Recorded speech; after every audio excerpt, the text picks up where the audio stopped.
Visenya smelled the smoke before she tasted the sea salt. Night winds lashed against the battlements of Dragonstone, hurling flecks of spray higher than the highest gargoyle. But the scent that stung her nostrils was no natural storm-born tang. It was the oily, choking breath of burning pitch, fresh laid, fresh set aflame by hands sworn to another banner. Somewhere below, the clash of steel rang out in brief, aching bursts. Then the wind would swallow the sound, leaving only the roar of a tide grown hungry for ruin. She pressed a gloved hand to the crenellation, feeling the ancient black stone shudder beneath each distant impact.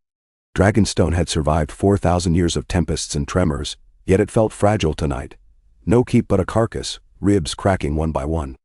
The darkness yawned wide behind her, and she did not need to turn to know Aegon had followed her onto the parapet.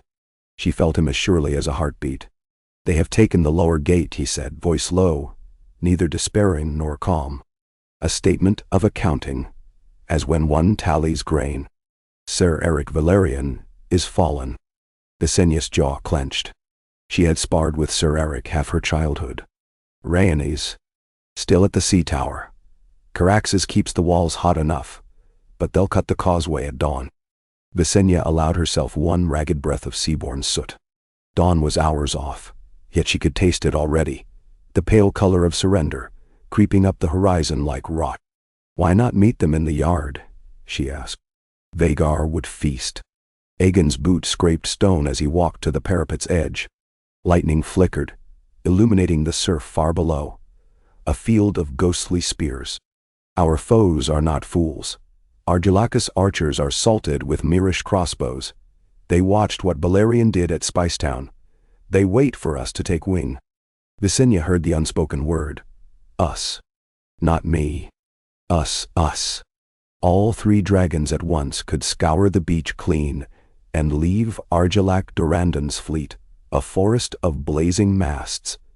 If the sky stayed gentle, if the wind did not turn, if some squint-eyed sail did not put a bolt through the thin scale beneath a dragon's jaw. Too many ifs, and tonight the gods seemed fond of cruelty. If we stay, she said, we die small deaths behind broken doors. If we fly, we may die larger, but large deaths win crowns. Aegon's reply was a silence that felt heavier than thunder. For a breath, she imagined him refusing her. Their brother, husband of state, partner of flesh, who so often accepted risk as another stepping stone toward destiny, might at last turn cautious. But no. He raised a gauntleted hand and pointed westward, beyond the sheer cliff face, into swirling rain, where night and sea tangled as one. There's a third road, he said.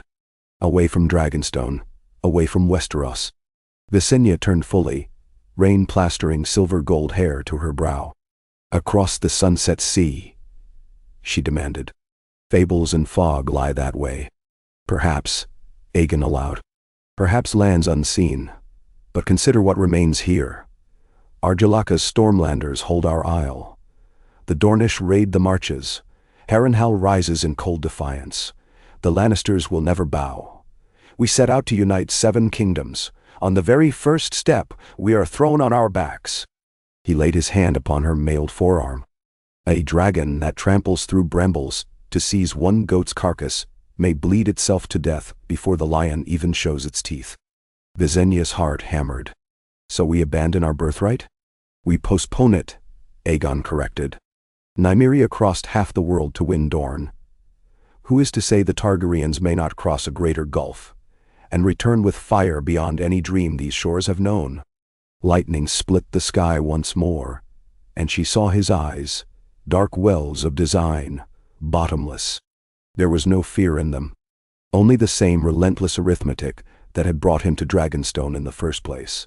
Numbers of men, weights of metal, miles of sea, the iron unseen scales that balanced one destiny against 10,000 lesser fates.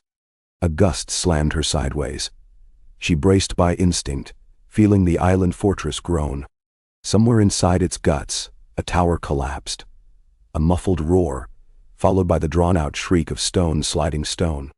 Visenya tasted grit on her tongue. She thought of young Rhaenys, her laughter gone taut with grim duty, holding the sea tower stairs, while Caraxes hissed fire through arrow slits, designed for simpler wars. Rhaenys believed the world was made for songs. "If we go," Visenya said, "Rhaenys must consent." "She already does," came Aegon's answer. "It was her notion that we seek a horizon no king has charted. She awaits us at the Dragonmont with what remains of the garrison." The wall beneath Visenya's palm quivered again, as though Dragonstone itself urged haste. She shut her eyes, called Vhagar with the silent language shared between rider and beast, felt the ancient dragon stir in her pit. When she looked upon Aegon once more, she saw the wind had torn his cloak half free, revealing the black breastplate embossed with the three-headed sigil he had yet to make famous. Rain guttered down its ridges like blood. "Then we fly," she said. They descended the spiral stair in rapid strides, boots ringing on slick stone. Flickering torches cast monstrous shadows that leapt and died as the sconces hissed under drafts. The halls were emptier than habit. Maesters had fled, servants scattered. Here and there lay corpses. A guardsman in red stripes of the rainwood, a squire clad in pearl-gray Valerian scale, identities meaningless in death's uniform. Visenya stepped over them without pause. Mercy was a coin sold too dear upon this night.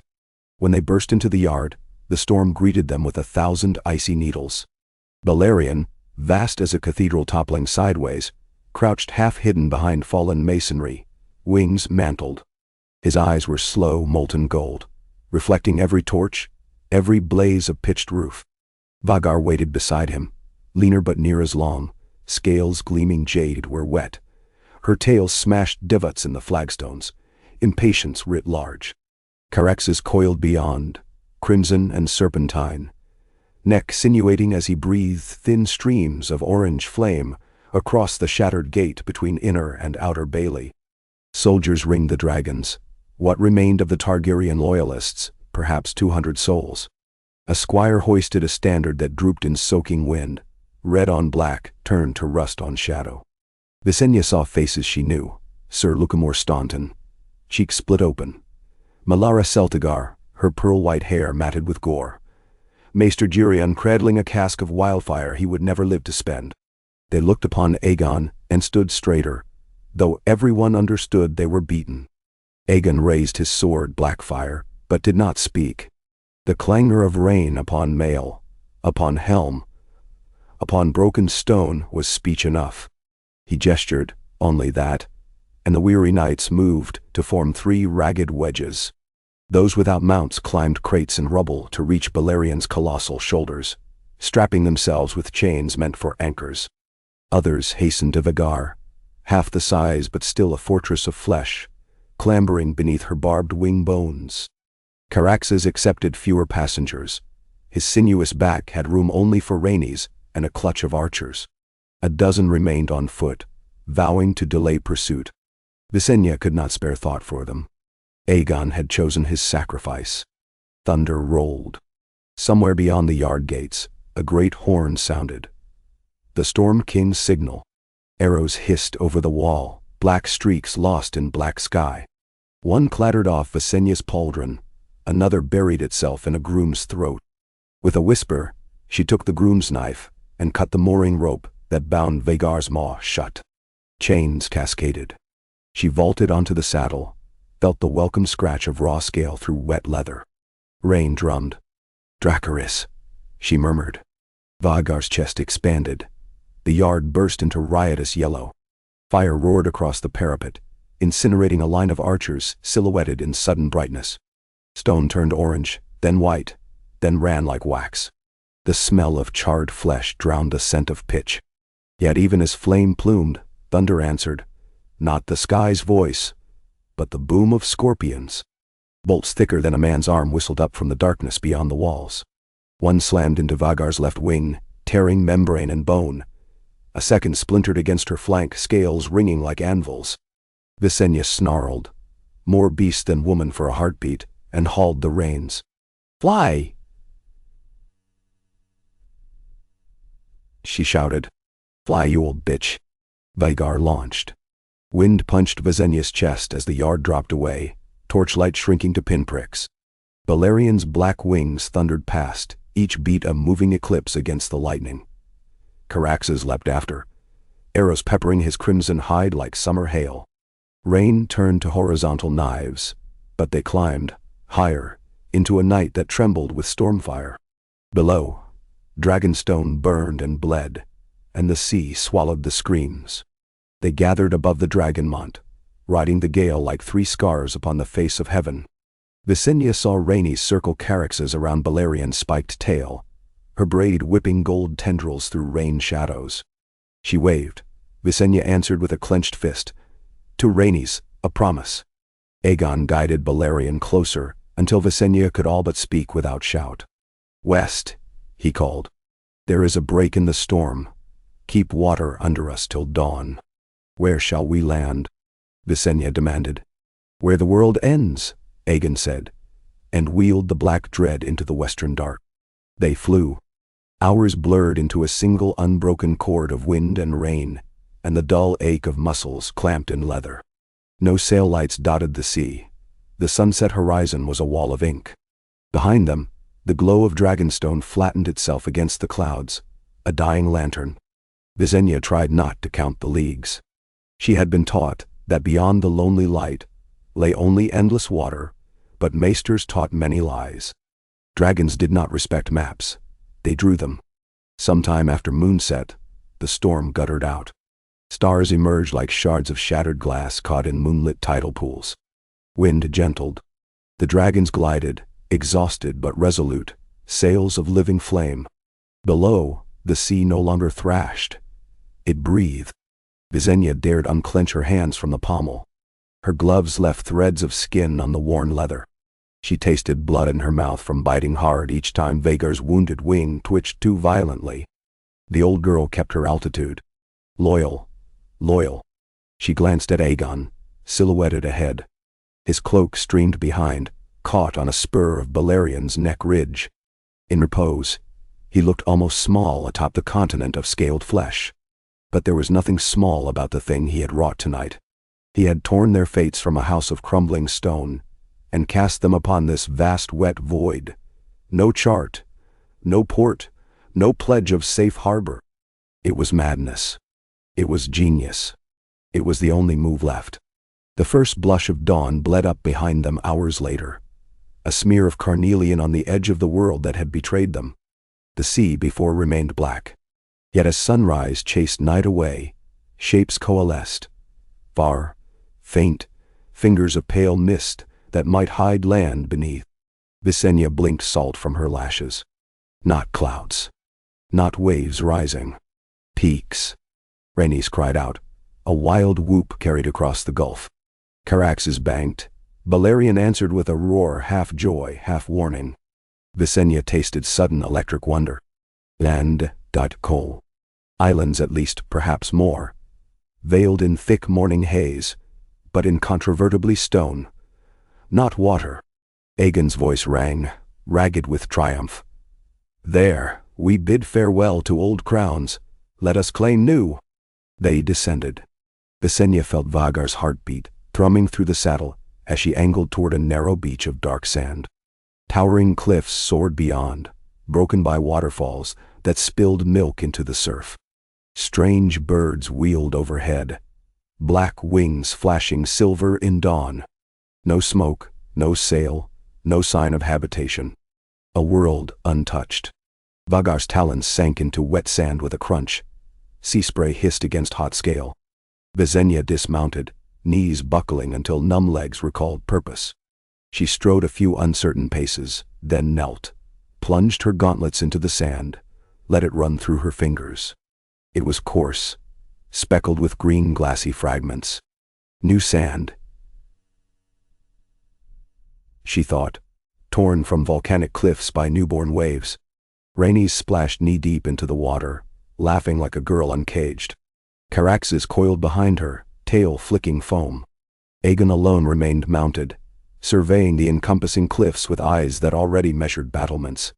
At length he slid to the ground and drove Blackfire point first into the sand. The blade stood upright, catching sunrise like a strip of midnight sky. In the name of the blood of old Valyria, he said, voice firm though soft. "I claim this shore for House Targaryen. Let this be the eastern gate of a realm yet unnamed." Visenya's brows lifted.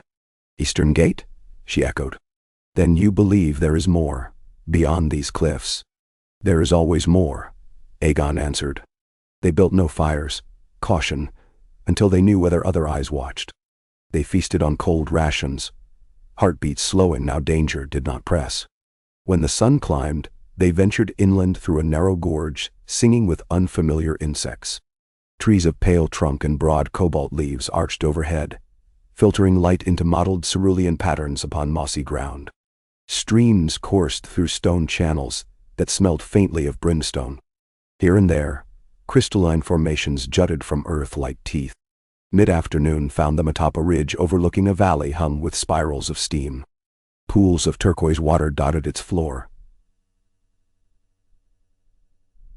Some still, others bubbling. A flock of antlered reptiles grazed on fern-like growths, unafraid until Vhagar loosed a testing rumble. The creatures scattered. Hooves. Or were they claws?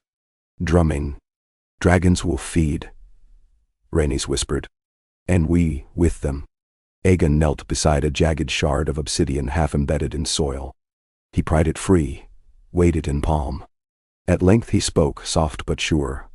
"This world is young, wilder than any maester's tales, unblooded by squabbling kings." Now Visenya understood. Westeros had hardened into ancient quarrels, storm kings against reach, riverlords bowing to Ironborn, Dorne forever unconquered. 6,000 years of petty wars had tilled that ground until nothing grew but grudges. Yet here, across the abyss men feared to sail, rose a continent unsown. "The freehold died in fire," she said. "Perhaps its memory finds seed here." Aegon tilted his head, regarding distant volcanoes whose smoke curled in languid gray ribbons. No, he decided. Not the freehold. Something leaner. Something learned from our failure at Dragonstone. And he rose, obsidian dagger glinting. "We will build a house that cannot be burned by any but ourselves." That night, under a sky pricked by unfamiliar stars, they laid out their first encampment on a rise above the turquoise pools. Dragonfire baked clay bricks from valley mud. Rhaenys fashioned makeshift shelters with canvas and rope scavenged from saddlebags. Visenya set obsidian shards in a ring, each carved with a scratch of Valyrian glyph. Wards against what predators might stalk this virgin dark. Balerion prowled the perimeter with ponderous menace, a living wall. Vhagar slept, wounded wing tucked close, breath fuming steady plumes. Caraxes hunted ribbon-scaled fish in a nearby stream, returning with jaws stained blue. When the moon was high, Aegon summoned them to the shore of black glass, as they had begun to name it. He spoke of the days to come, scouting the coastline, mapping rivers, testing soil for crops. He spoke, too, of returning, one day, to Westeros, though not for conquest alone. They would return as traders, explorers, bearers of marvels that would unseat thrones without a single sword drawn. Let Storm's End keep its stone walls. Let Harren blacken in his iron fortress. The power to shape kingdoms would lie in what Aegon brought back from the far side of the world. Visenya watched the surf gnaw at midnight sand and felt a strange stirring, hope tempered by something sharper. She had wanted 7 kingdoms. She had wanted submission in the ash of fallen keeps. Now her brother-lover offered her oceans, tectonic in scale. Could she accept a dream so vast it smothered all measure of vengeance? "First," she said, "we survive the season. If this land carries winter's bite, we must learn its teeth." Aegon nodded. "We will bind its teeth with dragon steel." Rhaenys laughed, soft and melodic in the hush. "A song of creation," she mused. "The oldest kind." Lightning flashed on the horizon, silent, distant storms stalking the sunset sea they had crossed. Visenya lifted her face, unafraid of rain now. For the first time since she smelled burning pitch on Dragonstone's walls, She felt the weight of history ease from her shoulders. The known world lay at their backs, and before them stretched a page still blank. Somewhere inland, a mountain belched fire into cloudless dark. The red glow painted their dragons in warlike colors. But tonight, they were not engines of conquest. They were torches to light the dawn of a new realm. Visenya closed her eyes and listened, not to wind, nor waves, nor the distant churn of volcanoes. She listened for the soft unfurling of possibility, the quiet rustle of destiny rewriting itself upon this alien shore. And she heard it in the breath between heartbeats. The future, unshackled from the past, roaring softly like wings beating across a world without borders. When morning came, the three Targaryens stood atop the ridge, surveying mist-shrouded valleys that seemed to stretch without end. They spoke little. Each carried a coil of resolve wound tight as chain. They would not fail again. Behind them, across an ocean that now felt oddly narrow, Westeros would wake to news of Dragonstone's fall, and believe the Dragonlords broken. Let them. Dragonfire thrives on rumor. A new blaze kindled here, far fiercer than any smoldering tower. Aegon mounted Balerion, black fire strapped across his back. He looked upon his sisters and offered a smile stripped of all royal artifice. Only a man, tired and yearning, who still believed he could bend fate to his will. West, he reminded them, and spurred the black dread into the brightening sky. Visenya swung onto Vagar's scarred shoulders. As the old she-dragon labored skyward, pain stitched through wounded wing. But she rose. Rhaenys followed on Caraxes, laughing again, hair streaming golden sunrise. Three dragons wheeled above a land without name, and in their wake, the morning air tasted of ash and promise. The horizon ahead gleamed with mountain peaks, outlined like freshly forged spears. Beyond them might lie forests, older than Valyria, rivers that sang of riches untapped, and peoples whose legends had never heard the words dragon or doom. All would learn. Not through annihilation, Visenya thought, but through awe. That, perhaps, was the lesson failure had taught the Conqueror. The world bends easiest before the marvel it cannot comprehend. She guided Vagar into formation beside Balerion. Across the gulf of wind, Aegon met her gaze. No crown yet adorned his brow, but in that moment she saw a king again, one reborn in exile, tempered by defeat, reforged in wonder. Visenya drew her sword and lifted it, so the blade caught the newborn sun. A fine spray of crimson mist whipped from its edge, the blood of an enemy slain hours past. The droplets scattered into gold against the light, as though the day itself crowned him. Aegon, she whispered to the wind. World Maker. Beneath them, the land awaited its name. Above, three dragons traced new constellations through a sky that until this dawn had never known their like. And somewhere deep in Visenya's chest, where ambition twined with love and fire, a truth sparked bright. They had not lost Westeros so much as escaped it, to find something larger than any map. The age of dragons had ended in smoke upon Dragonstone. Here, upon shores uncharted, it began anew. The sunrise that welcomed their second day on the shore of black glass was veiled in pearly haze, soft as a maiden's sigh yet hiding all manner of sharp-toothed secrets. Visenya woke sprawled beside Vagar's wounded wing, the dragon's tremorous breathing rumbling through sand and bone. Every muscle in her body ached as if hammered on a smith's anvil. But she rose anyway, brushing grit from her cheek with fingers that felt half-numb. Rhaenys had left the shelter at first blush. Chasing some glint she claimed was a stream with sweeter water, and Aegon was already gone, vanished while the last stars still blinked, leaving only the crease his weight had pressed into the canvas mat. She found him a quarter league inland atop a knife ridge overlooking the Cinder Valley. He was unhelmed, dark hair plastered to his neck with dew, sword unsheathed, and plunged knee-deep in moss. The blade's point quivered every time he shifted his weight, but his attention was not on steel. He knelt by a cluster of crystalline stalks rising from the earth, blood-red quartz bars as thick as quills, each encasing a flutter of violet light that pulsed like a slow heart. He touched none of them. Watching his stillness, Visenya understood. Wonder had tethered him more firmly than battle ever had. She crouched beside him, mindful of the moss's damp grip. "We will need names for every marvel we meet," she murmured, voice low so as not to disturb the silent glow. Aegon's eyes slid to her. "Name them," he invited. She smirked. "Let the world give us its own tongue first. Then we shape it." She tapped a single stalk. Cold radiance bled beneath the gauntlet, brightening as though pleased by contact. "It seems alive." "Everything here seems alive," he said, straightening. The quartz bars dimmed when he withdrew. Even the rocks groan when night grows cold. Visenya rose with him, sweeping her gaze across the valley. Steam rose where thin rills trickled into fissures, seething to nothing. Farther off, a herd of long-necked creatures,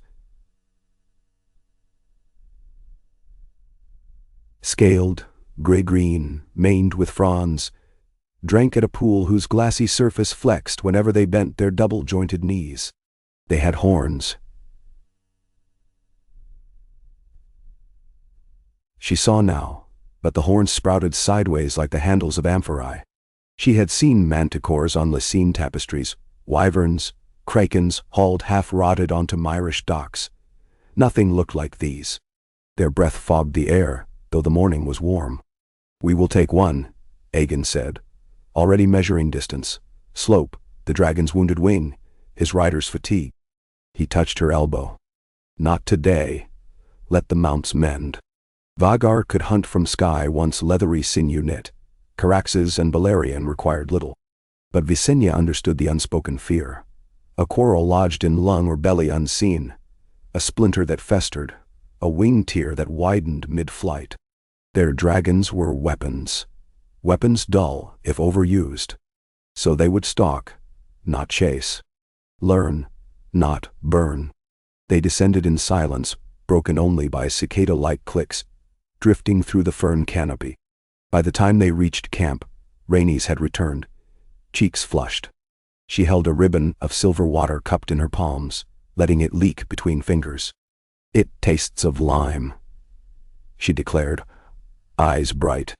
"And there are fruits like lanterns and tubers that bleed blue when sliced. I have them bagged, but we should test for poison." Aegon nodded. Maester Gurion would serve, if we had not left him to the pyres. Rhaenys' smile flickered, then steadied. "I will taste first," she insisted. "If my bowels turn inside out, you will know." Visenya rolled her eyes, but Aegon surprised them both by laughing. Short, sincere, an echo of youth before Dragonstone's siege. The sound startled gull-like birds from the cliff and loosened something in Visenya's chest. They spent that day mapping.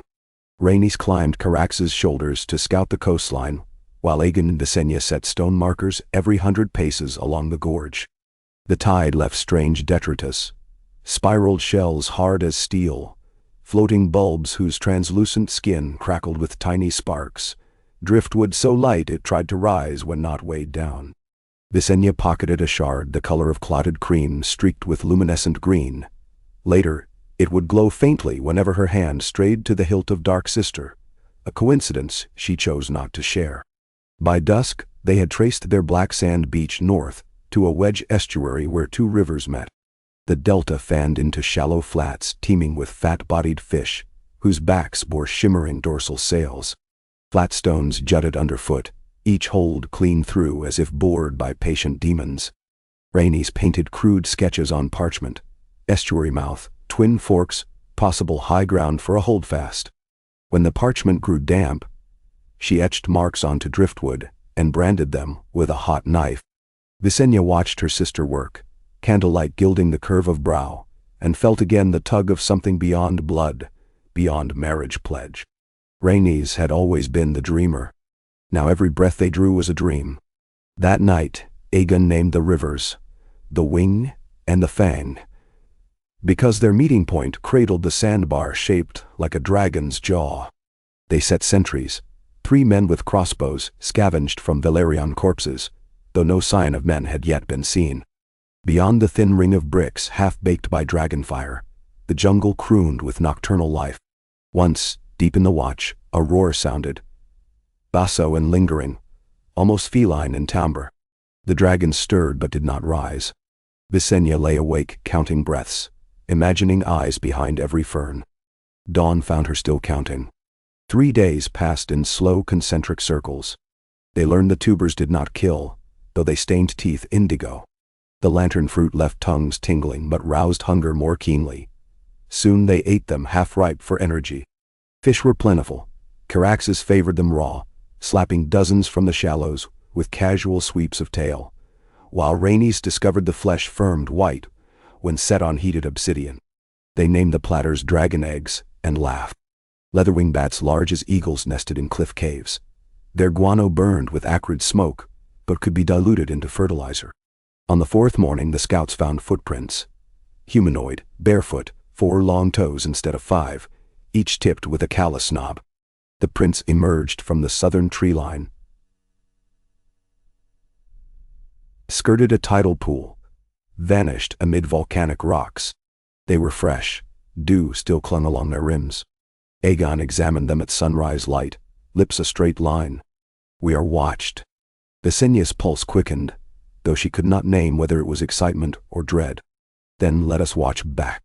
They planned without shouting, voices low as rustling grass.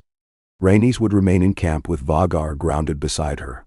Caraxes and Balerion would fly short patrols, visible but distant, a show of readiness. Visenya and Aegon took 6 men each and followed the track south on foot to invite ambush, bait yet armed. The jungle swallowed them within minutes. Fronds dripped, vines curled around thighs if one tarried. Birds with mirror-glint feathers flashed overhead, and twice Visenya glimpsed lizards scurrying on hind legs, pink tongues tasting air. The footprints always reappeared. Here pressed into black mud, there faded on moss, sometimes replaced by parallel tail grooves as though the walker dragged raffia ropes. Midday heat steamed every breath. Mail grew heavy. Hours stretched until the track widened abruptly into a clearing of baked clay. At its center stood a stone monolith perhaps twice Visenya's height, orange-brown, pitted like rusted iron. Spirals and intersecting triangles had been chiseled around its girth, weathered but deliberate. No other stones lay nearby. Someone had ferried this from elsewhere. The footprints circled it and scattered. Aegon bowed his head, hand on Blackfire. They marked territory, he judged. Visenya ran fingertips along a triangle. The groove flared at the base, narrowing to a fine point at tip. Not a religious symbol, it felt more like a map or numeric record. She looked closer. Faint insets of mica captured light, guiding the eye along a specific sequence. Spiral, triangle, spiral, triangle. Could be counting, could be language, or warning. The air shifted. Leaves behind them rattled without wind. Visenya's sword half cleared when a figure emerged from greenery. It moved like mist coalescing.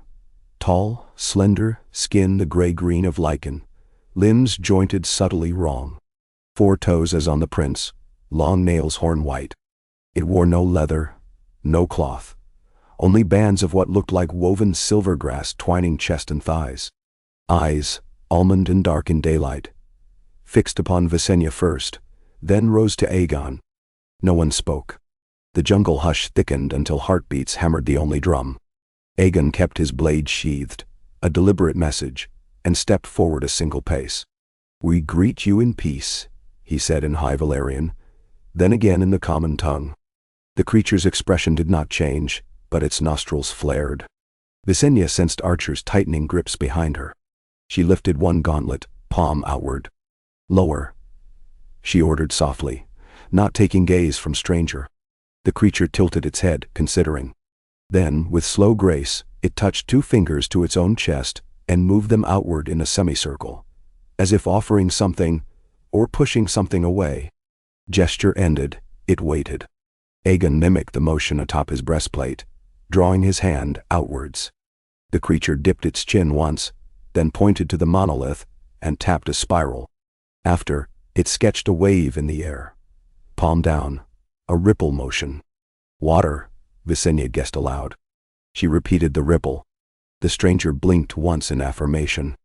Aegon beckoned. "Come with us," he said, gesturing back the way they had come. The stranger's gaze slid over their mailed soldiers, over hilts and crossbow laths, over the white-haired foreigners from the sky. And it gave a sound, a low click from the back of throat, not quite voice yet bearing shape. It stepped sideways instead, pointing deeper south, then at Aegon again. It formed the semicircle gesture a second time.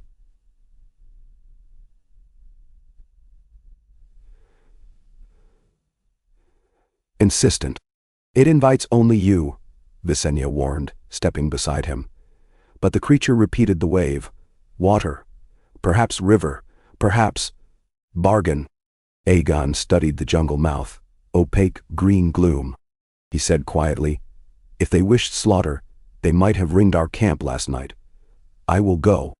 He turned to Visenya. "Hold the scouts here. 1 hour. If I do not return, follow." Visenya's stomach tightened. "I come, or you do not go." Her voice left no seam for debate. The stranger regarded the two of them, blinked twice, then reached to its hip and lifted a coil of vine rope. Half turning, it motioned again, the semicircle, and placed the rope upon clay between them. An offering? Or a leash? Aegon crouched, picked up the coil. The vine's surface shimmered prismatic, slick yet not wet. He straightened and looped it across his chest like a baldric. "A token," he said. "We trade trust." Visenya touched his gauntlet. Words crowded her tongue. Caution, delay, strategy. But what left her lips was softer. "Return." He kissed her brow plate. "Always." He followed the stranger into the verdant dark. Minutes seeped like blood from a slow wound. The soldiers shifted, wiping sweat, eyes roving every leaf. Twice Visenya thought she heard distant whistling, 3 notes descending, repeated, but could not decide if it were bird or signal. The sun inched a hair west. No Aegon. The jungle swallowed him whole. At 40 heartbeats past the promised hour, Visenya announced a silent signal. 2 scouts slipped back toward camp to rouse Rhaenys. The rest spread in a crescent around the monolith. Bowstrings tightened. Visenya stepped to the clearing's edge, Dark Sister drawn. She inhaled the jungle's warm rot and listened. A ripple-like rustle rose ahead. Branches parted. Aegon emerged alone. Stride brisk, eyes aflame, though face grave. Around his shoulders lay not the vine rope, but a mantle of woven leaf silver, luminous veins threading midnight green. In his hand he bore a shallow bowl carved from transparent obsidian, liquid filling it that glimmered milky blue. Visenya met him halfway. "What passed?" He pressed the bowl into her hands. Proof of pact. Sweat glazed his temples, yet he shivered once. "We speak tonight, by their fire." They call themselves Salubra, the river thought. They watch us from cradle to delta. Visenya peered into the bowl. The liquid within shimmered like starlight stirred. A scent rose, crushed pine, rain on slate, faint copper. She felt sudden prickling behind eyes, a sense of vertigo. She steadied herself. "What is this?" "Water that remembers," Aegon said, voice hoarse, awed. "They took it from the monolith's heart. When I drank, my mouth tasted every river between here and the setting sun." He looked at her as though glimpsing a god. "Visenya, it showed me paths. Gold shining beneath mountains, fjords shaped like talons, valleys broad enough to field 50,000 spears. A kingdom's bones lying ready for flesh." He seized her gauntlets. "West lies empire. Not a conquest of blades, but of bridges. We will not raise. We will weave. And the river thought will guide us, for a price. Now." She raised a brow. "Which is?" He smiled, and in that smile she saw the Conqueror reignited. "Teach them to ride dragons." The jungle hush swallowed her gasp. Images clashed. Gray-green figures astride scaled titans, rivers burning, cities bowing to foreign banners. Yet she also saw fields tilled by dragon-pulled plows, towers of crystal and obsidian rising to sunrise, songs in tongues unborn. Her pulse hammered like war drums, dread and wonder intertwined. "We cannot." she breathed. Even Valyria gave dragons only to its own blood. Then we share blood, Aegon said simply. Spells may forge kinship. The river thought claimed spirits flow as water flows. Divided streams can be joined again. Visenya thought of the vine mantle, the shimmering leaf veins. You drank magic. He nodded. And lived. His eyes were very black, pupils dilated, reflecting her own pale face. Tonight both tribes meet, ours and theirs, under the leaf weaver's moon. Rhaenys must bring song. You must bring steel, and I will bring promise. Visenya's breath caught. Never had she loved him more fiercely than in this madness. We tread the verge of doom, she whispered. Doom is only one edge of destiny, he answered. The other edge carves paradise. He squeezed her hands. Come, let us teach the world a new word for flight. Rhaenys stood at cliff's brink while twilight painted the sea in layers of molten brass. Caraxes basked below, guarding Vhagar where the she-dragon bathed wounded wing in warm tide pools. Balerion dozed, but one coal-bright eye remained half-open, fixed inland where Aegon's company should appear. When they did, trailing the obsidian bowl and vine mantle, Rhaenys' laughter rang like bells. Thrilled, disbelieving, hungry. Night fell purple. The moons, both the familiar pale orb and a second ghostly satellite they had not noticed until this new sky, rose in twin arcs. Under their combined glow, the dragons flew, not to menace but to herald. Smoke in rainbow hues curled from Balerion's nostrils, a beacon along the shoreline. From shadowed mangroves emerged the Syllabora. First one, then 10, then scores, silent as river mist. They carried staffs grown from living wood, braided with glass fiber, and on their brows wrapped coils of luminescent fern. Children among them rode quadrupeds like sleek otters with antlers, webbed paws whispering over sand. The two peoples met on a crescent of beach walled by columnar basalt. No language bridged them, but gesture, song, and the shimmering water of memory did. Aegon drank last. When he lowered the bowl he spoke Syllabaran words that seemed to pour bright from his tongue as easily as wine.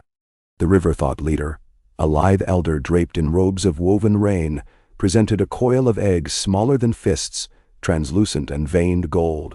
Rhaenys touched one and swore she felt a heartbeat. Aegon translated, the eggs belonged to the Sky Singers, beasts that nested atop the volcano spires farther west. The Syllabora revered them, but feared them. They wished the dragon riders to tame Sky Singers in exchange for river charts and guidance through lands of shadow ash. They also desired to share the breath of flame to shape metal like dawnfire, pointing at Vhagar's exhalations with awe. Visenya listened, mind racing. Accept, and they bound themselves to a pact older than conquest, trade of marvels. Refuse, and perhaps face war with unknown magic. She weighed risk. She saw only forward. She stepped beside Rhaenys, lifted Dark Sister horizontally, and offered its mirror polish to the elder. In the blade the elder saw stars unbroken, eyes widened, water reflecting water. Visenya pointed to the sword, to the river elders, then traced the shape of Sky Singer eggs, ending with a swirl triangle carved on the monolith. Finally she touched her own heart, and spread her hand as the first visitor had, semicircle complete. A hush swept the beach. Then the elder mirrored her gesture, reverent, palms open.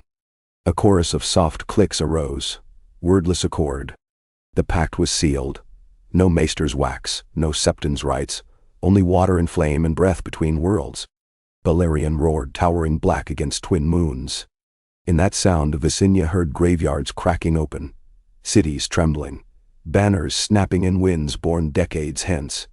And she also heard cradle songs, lullabies for newborn empires.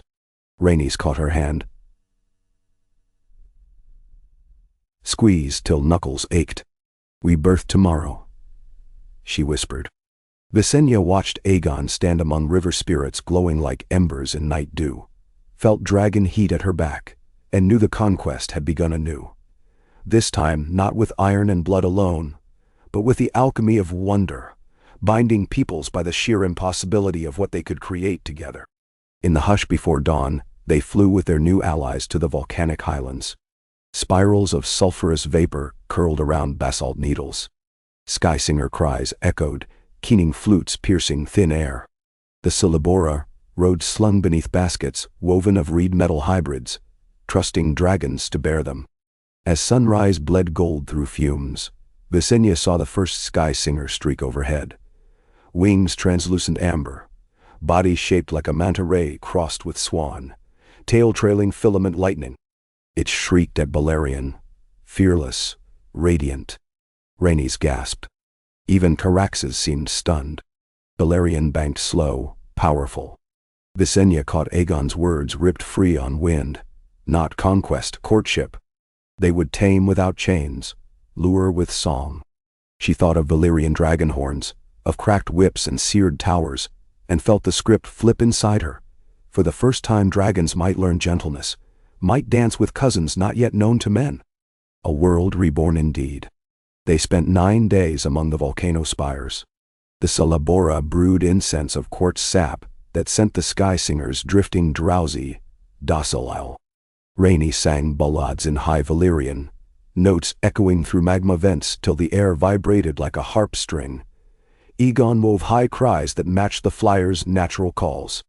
Visenya stayed watch, bow strung. Though soon she lowered it. Never once did a Skysinger strike. Curiosity won over caution, and one dusk an immense amber female settled on a ridge beside Vhagar, mirroring the old she-dragon's damaged wing with her own translucent fan spread wide, as if to say, "We share scars." On the 10th dawn, eggs hatched.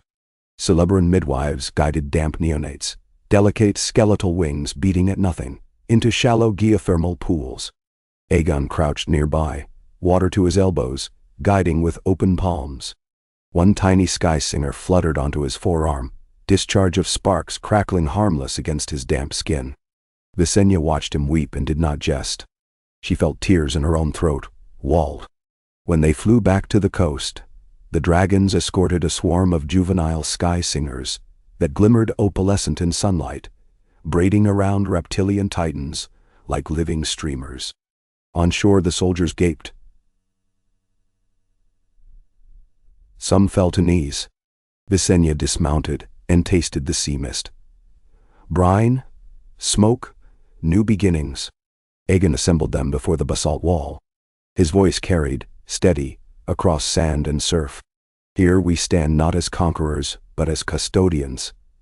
This land grants us breath, coal, stone, life unimagined. We will shape, but not shatter. We will bind, but not bind in chains. He drew Blackfire and plunged it into basalt. The blade hissed, sinking half a hand's width. "Raise halls, not keeps," he ordered. "Open gates before we build walls. Let our first citadel be called Aedarion, home of risen dawns, and let no man there be born to bow without choice." Visenya's heart pounded. She pictured Aedarion, terraces spiraling up volcanic slopes, dragons roosting beside Skysingers, river canals pulsing with memory water, Syllabaran glyphs interlaced with Valyrian runes, children of two worlds learning both names for thunder. She pictured old Westeros receiving emissaries cloaked in leaf silver, riding beasts of light, bearing offers of trade in lieu of tribute. She pictured banners of jealous kings drooping in awe. Rhaenys knelt, pressed palm to sand, whispered promises. Soldiers cheered. Syllabora trilled warbling chords that harmonized with surf. Overhead, dragons roared as newborn flyers rippled luminous trails, painting the sky with living calligraphy. That night, under the double moons, Visenya found Aegon alone at the estuary mouth. The wind played with the vine mantle on his shoulders. Skysinger hatchlings circled overhead, casting fractured moon shadows across water. He traced patterns in wet sand that the tide erased as quickly as he drew them. She sat beside him, wordless. For a long while, only waves spoke. Then he murmured, "I dreamed of Valyria last night. It burned again, but not in doom, in forging." The towers melted and flowed west, shaping bridges above sea steam. I walked those bridges and heard dragons singing beneath my feet. Then now. Visenya laid her head against his shoulder. "Dreams carve roads," she said. "We follow." He turned, kissed her hair. "Will you walk that bridge with me, whatever we find on the far shore?" "Always," she answered. Same vow he had given before the jungle stole him. Then she tasted laughter, soft. "Even if the bridge leads back to Westeros." "If it does," he mused, "we will arrive bearing dawnfire, not dusk. They will not know whether to kneel or dance." Bentao. Visenya imagined the kneeling first, but forced herself to picture the dance.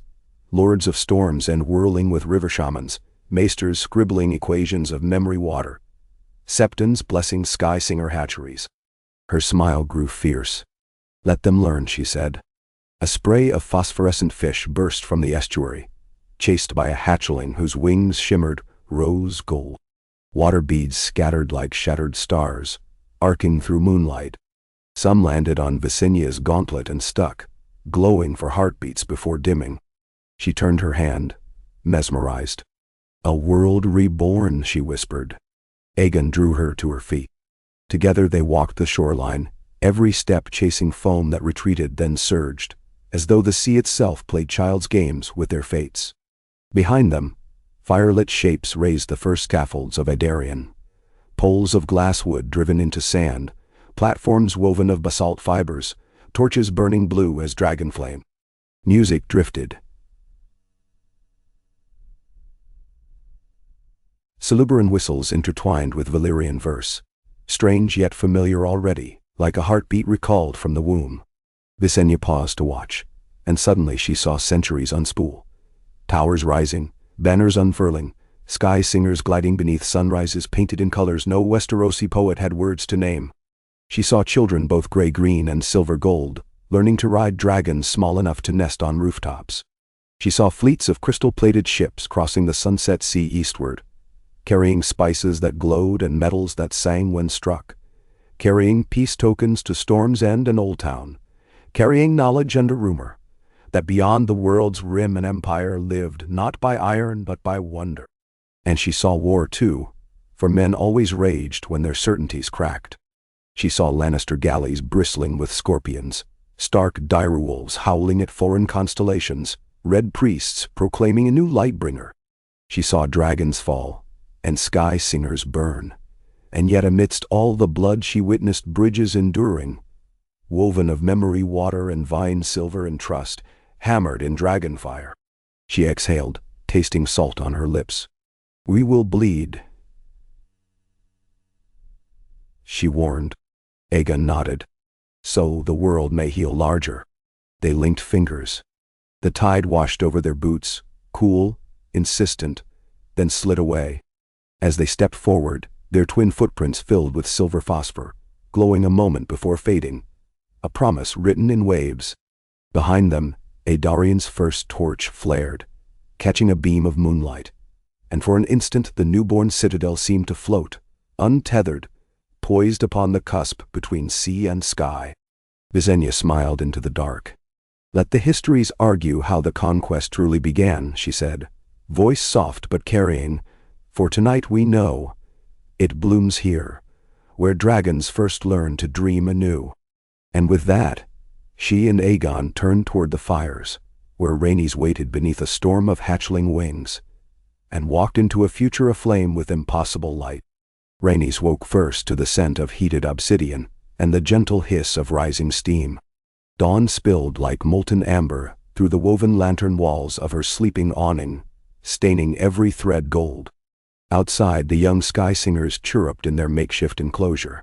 Beyond them, a chorus of hammering drifted from the half-finished terraces, where Silubaran artisans and Dragonstone masons labored side by side. The city was growing. Aegon, first of its name, heart of a realm not yet drawn on any map. And this morning, the realm had summoned her.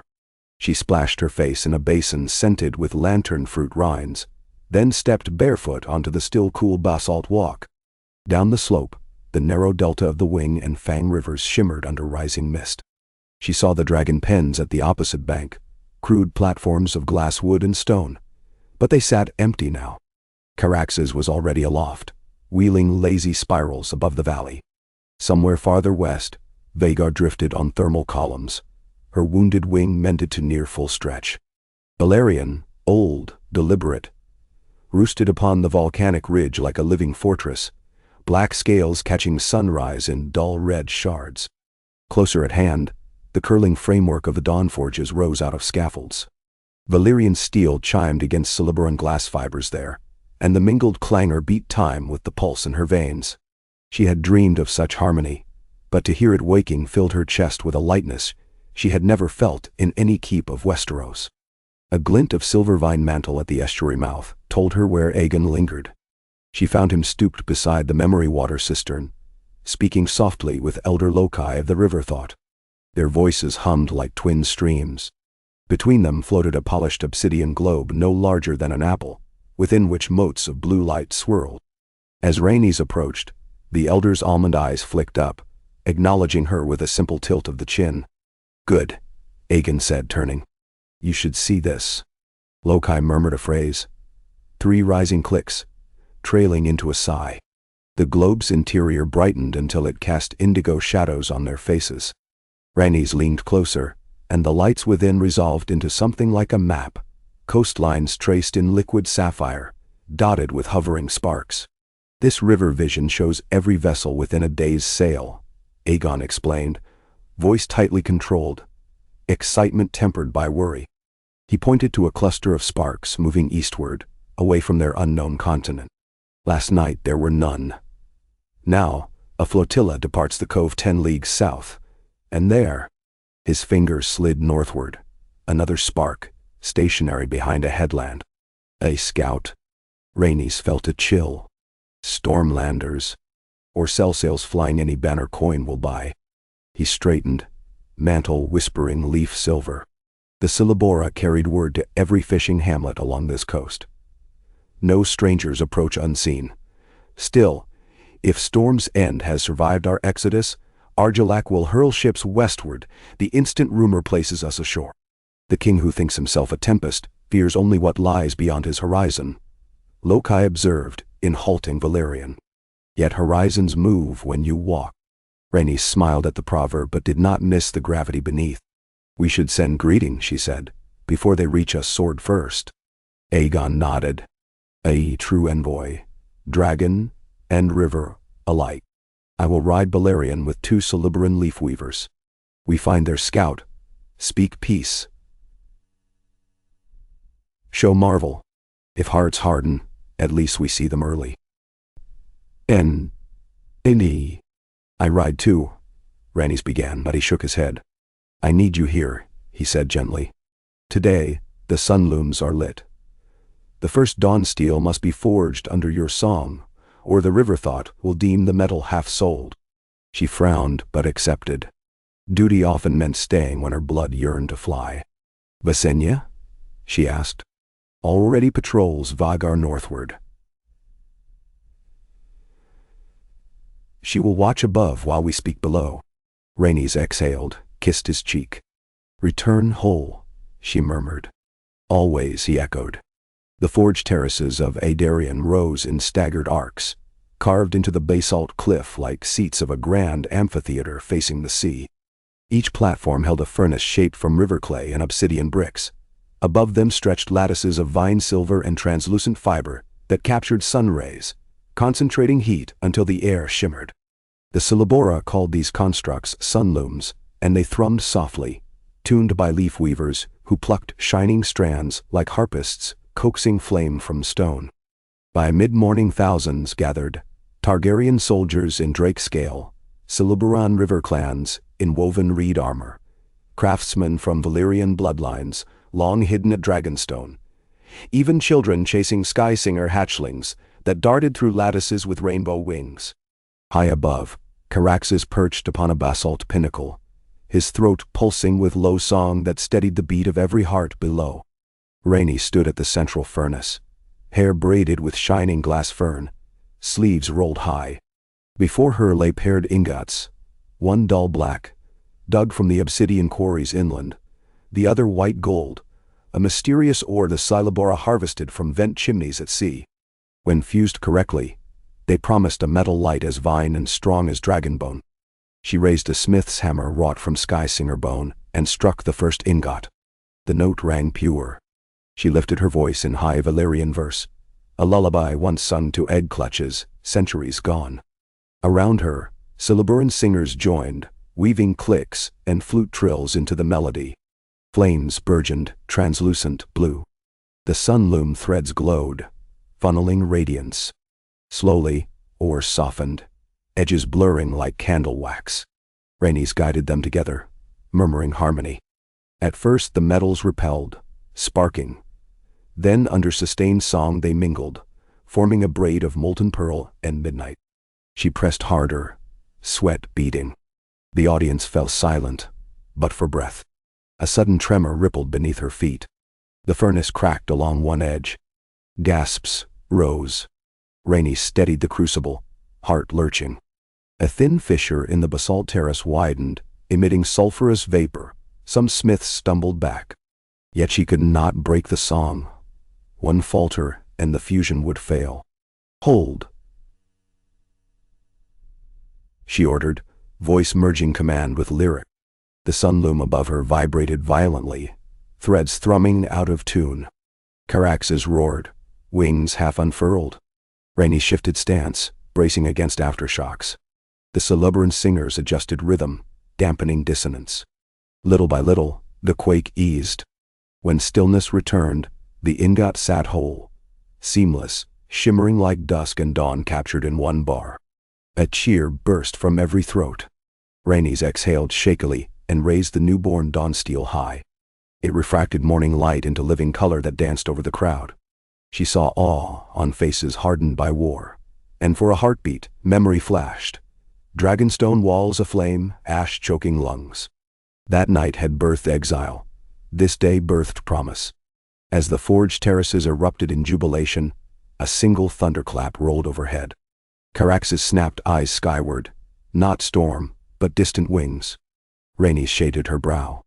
Against the sun, a silhouette streaked eastward. Viva Gar, banking hard. That alone might pass as routine, save for the messenger wing weaving frantic circles around her. One of Aegon's sky singers, trained in signals. Warning. The forge songs faltered as people noticed. Rhaenys felt the crowd's joy tilt toward fear. She thrust the dawnsteel ingot into a basin of memory water, quenching it with a hiss, then vaulted the terrace rail in 2 strides. Caraxes responded before her lips formed the call, crouching as she leapt to saddle, hammer still in hand. She spared one glance at the fused metal cooling in its cradle. It gleamed steadily, like hope that refused to dim. Guard the ingot.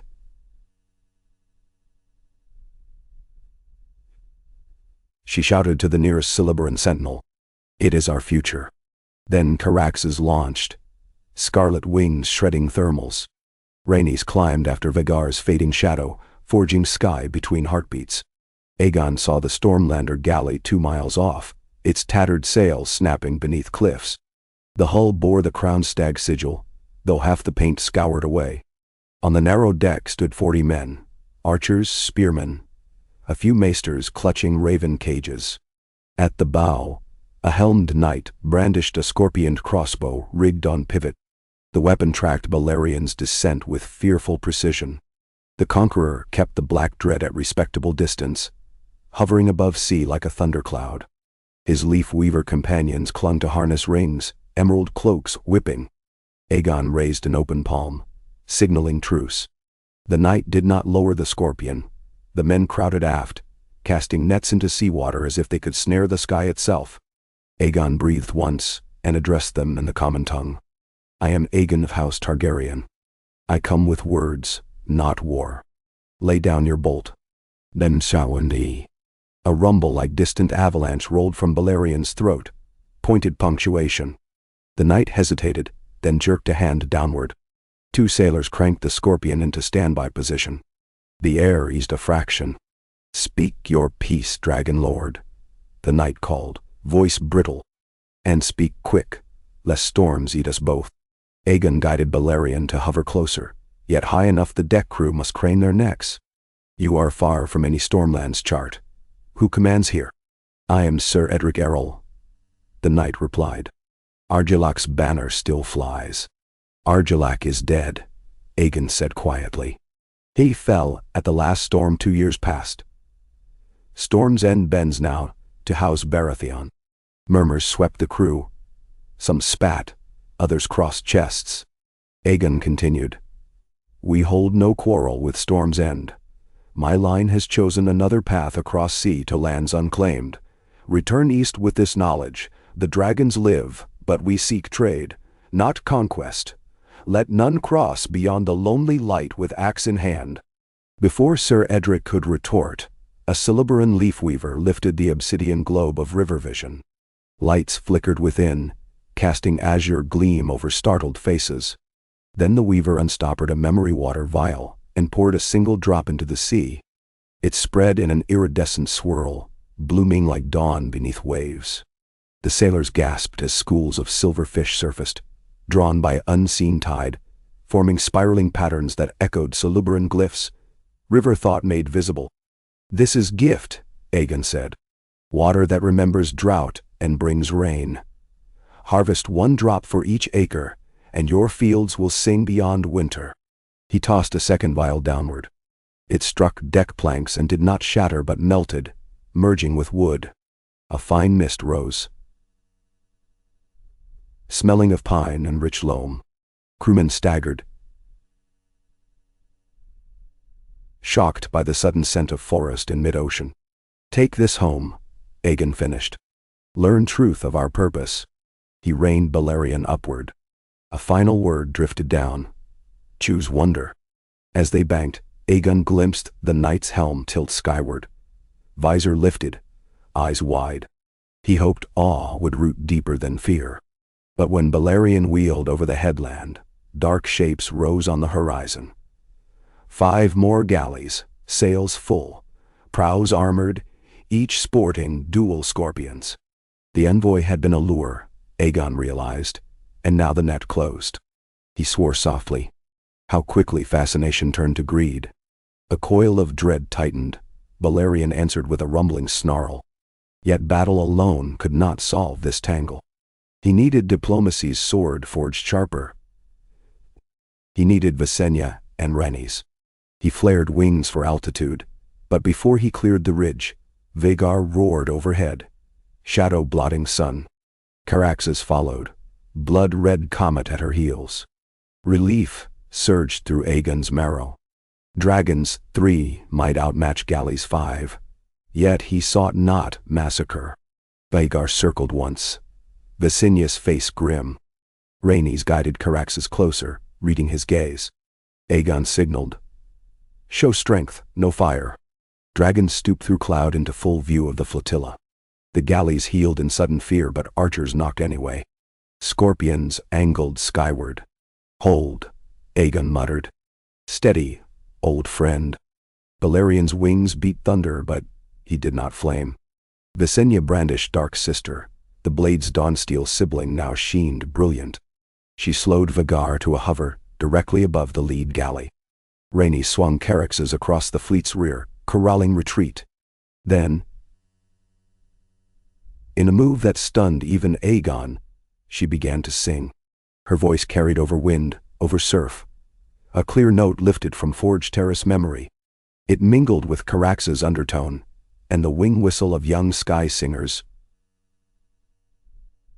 spiraling nearby. The song held neither threat nor plea. It shimmered between, spinning unheard possibilities. Men on deck lowered bows, some trembling. One by one, spears dipped. The Scorpion crews froze, mesmerized. The sea itself seemed to hush, waves flattening to glass. Aegon loosed a breath. Visenya raised her free hand, tracing the semicircle greeting. Sailors echoed instinctively. Rhaenys' song abated, replaced by a hush broken only by the slap of rigging. No blood today, Aegon said softly, though wind stole the words. He saw Sir Edric upon the first galley, helm discarded, tears on cheeks. Wonder had rooted after all. They escorted the galleys to the cove where the envoy had anchored. Balerion settled upon cliff ledge. Caraxes and Vhagar perched flanking, silent guardians. On the beach, Aegon and the sisters met the Stormlander captains, 60 men among them. The Celebrian leafweavers carved glyphs in wet sand, explaining tides and safe moorings. Memory water tasted by maesters opened minds to visions of green fields. By dusk, a parchment treaty, inked in 3 languages, declared the cove free haven, a port for exchange, not invasion. 1 scorpion was gifted to Idarion for study. The others dismantled, their wood repurposed. Sir Edric knelt before Aegon as sun set. "My lord?